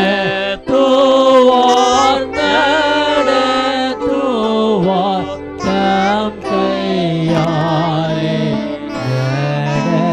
நடத்துவார் அவரை நேராய் பின் செல்வேன் தம் கையாலே நடத்துவார். முழால் படித்து கண்களை மூடி நாம் ஜெபம் செய்வோம். துதிகளின் மத்தியில் வாசம் செய்கிற கிருபை நிறைந்த நல்ல ஆண்டவரே, உம்மை துதிக்கிறோம், மகிமைப்படுத்துகிறோம். இந்த பரிசுத்தமான ஓய்வு நாளை எங்களுக்கு கொடுத்த அன்புள்ள ஆண்டவரே, மனமகிழ்ச்சியோடு சந்தோஷத்தோடு இப்படி சமூகத்தில் நாங்கள் வரவும், காலையில் வந்து ஆண்டவரே மட்டுமாக நாங்கள் இப்படி சமூகத்தில் இருப்பதற்கு நீர் கொடுத்த கிருபைக்காக நன்றி செலுத்துகிறோம். கடந்த வாரம் முழுவதும் எங்களை அற்புதமாக வழிநடத்தி இருக்கிறீர். எத்தனையோ பிரச்சனைகள், இன்னல்கள், இக்கட்டான சூழ்நிலைகள் இருந்தது. யாரிடத்திலும் சொல்ல முடியாத சூழ்நிலைகள் இருந்தது. ஆனாலும் தேவன் மாத்திரமே எங்கள் கூட இருந்து எங்களுடைய கரங்களை பிடித்திருக்கிறீர், எங்களை ஆறுதல் படுத்தியிருக்கிறீர். அது நிமித்தமாக நாங்கள் பெற்ற விசுவாசத்தை நிமித்தமாக இந்த நாள் நம்முடைய கிருபை நிமித்தமாக நாங்கள் வந்திருக்கிறோம். எங்களை தாழ்த்துகிறோம். குடும்பமாக உம்முடைய சமூகத்தில் ஒப்புக்கொடுகிறோம். ஆண்டவரே, எங்களுடைய திருச்சபை சிறு பிள்ளைகள், வாலிபர்கள், பெரியோர்கள், இன்னும் அன்புள்ள ஆண்டவரே, பலவீனமாக இருக்கிற நாங்கள் ஜெபித்தது போல ஒவ்வொரு நபருக்காக உங்களுடைய சமூகத்தில் வருகிறோம். நல்ல சுகத்தையும் பலத்தையும் சமாதானத்தையும் வரக்கூடிய நாட்களில் நீர் கட்டளையிட வேண்டுமாக ஜெபிக்கிறோம். ஆண்டவரே, எங்களுடைய பள்ளிக்கூடங்களுக்காக ஜெபிக்கிறோம். தலைமை தாங்கி நடத்துகிற ஒவ்வொருவரையும் உடைய சமூகத்தில் ஒப்படுகிறோம்.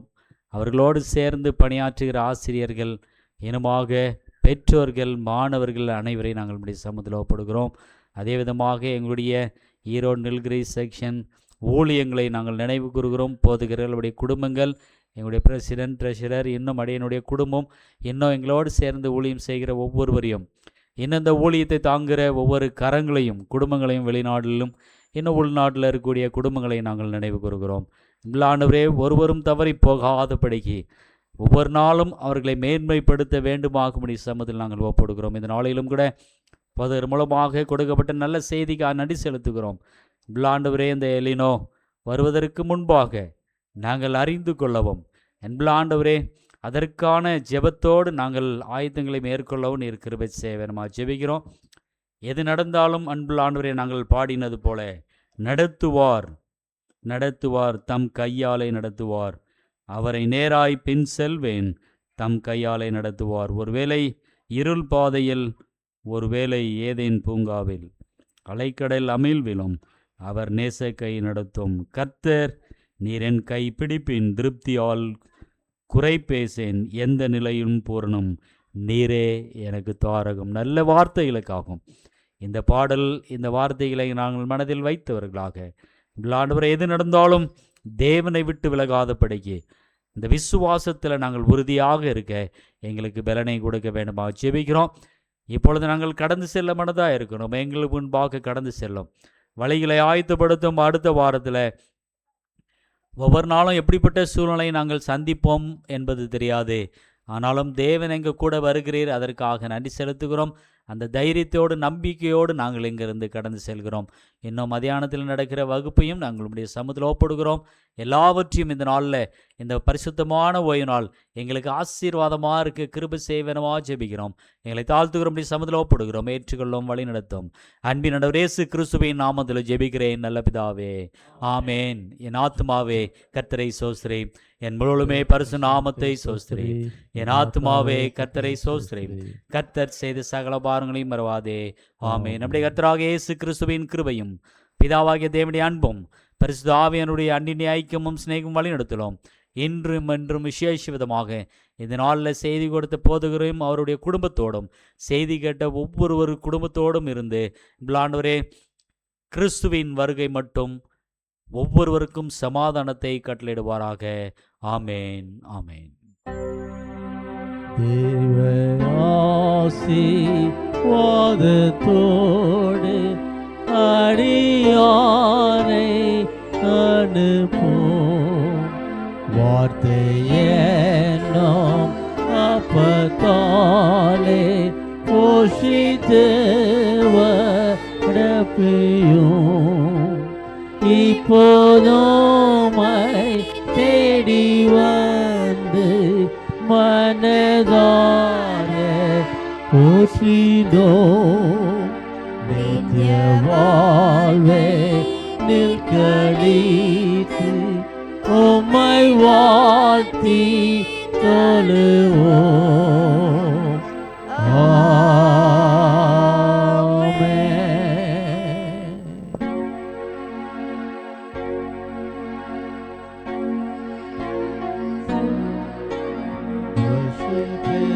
high, hope in the coming of the Lord. We have His faith, praise the Lord in God's faith in the promise of His word.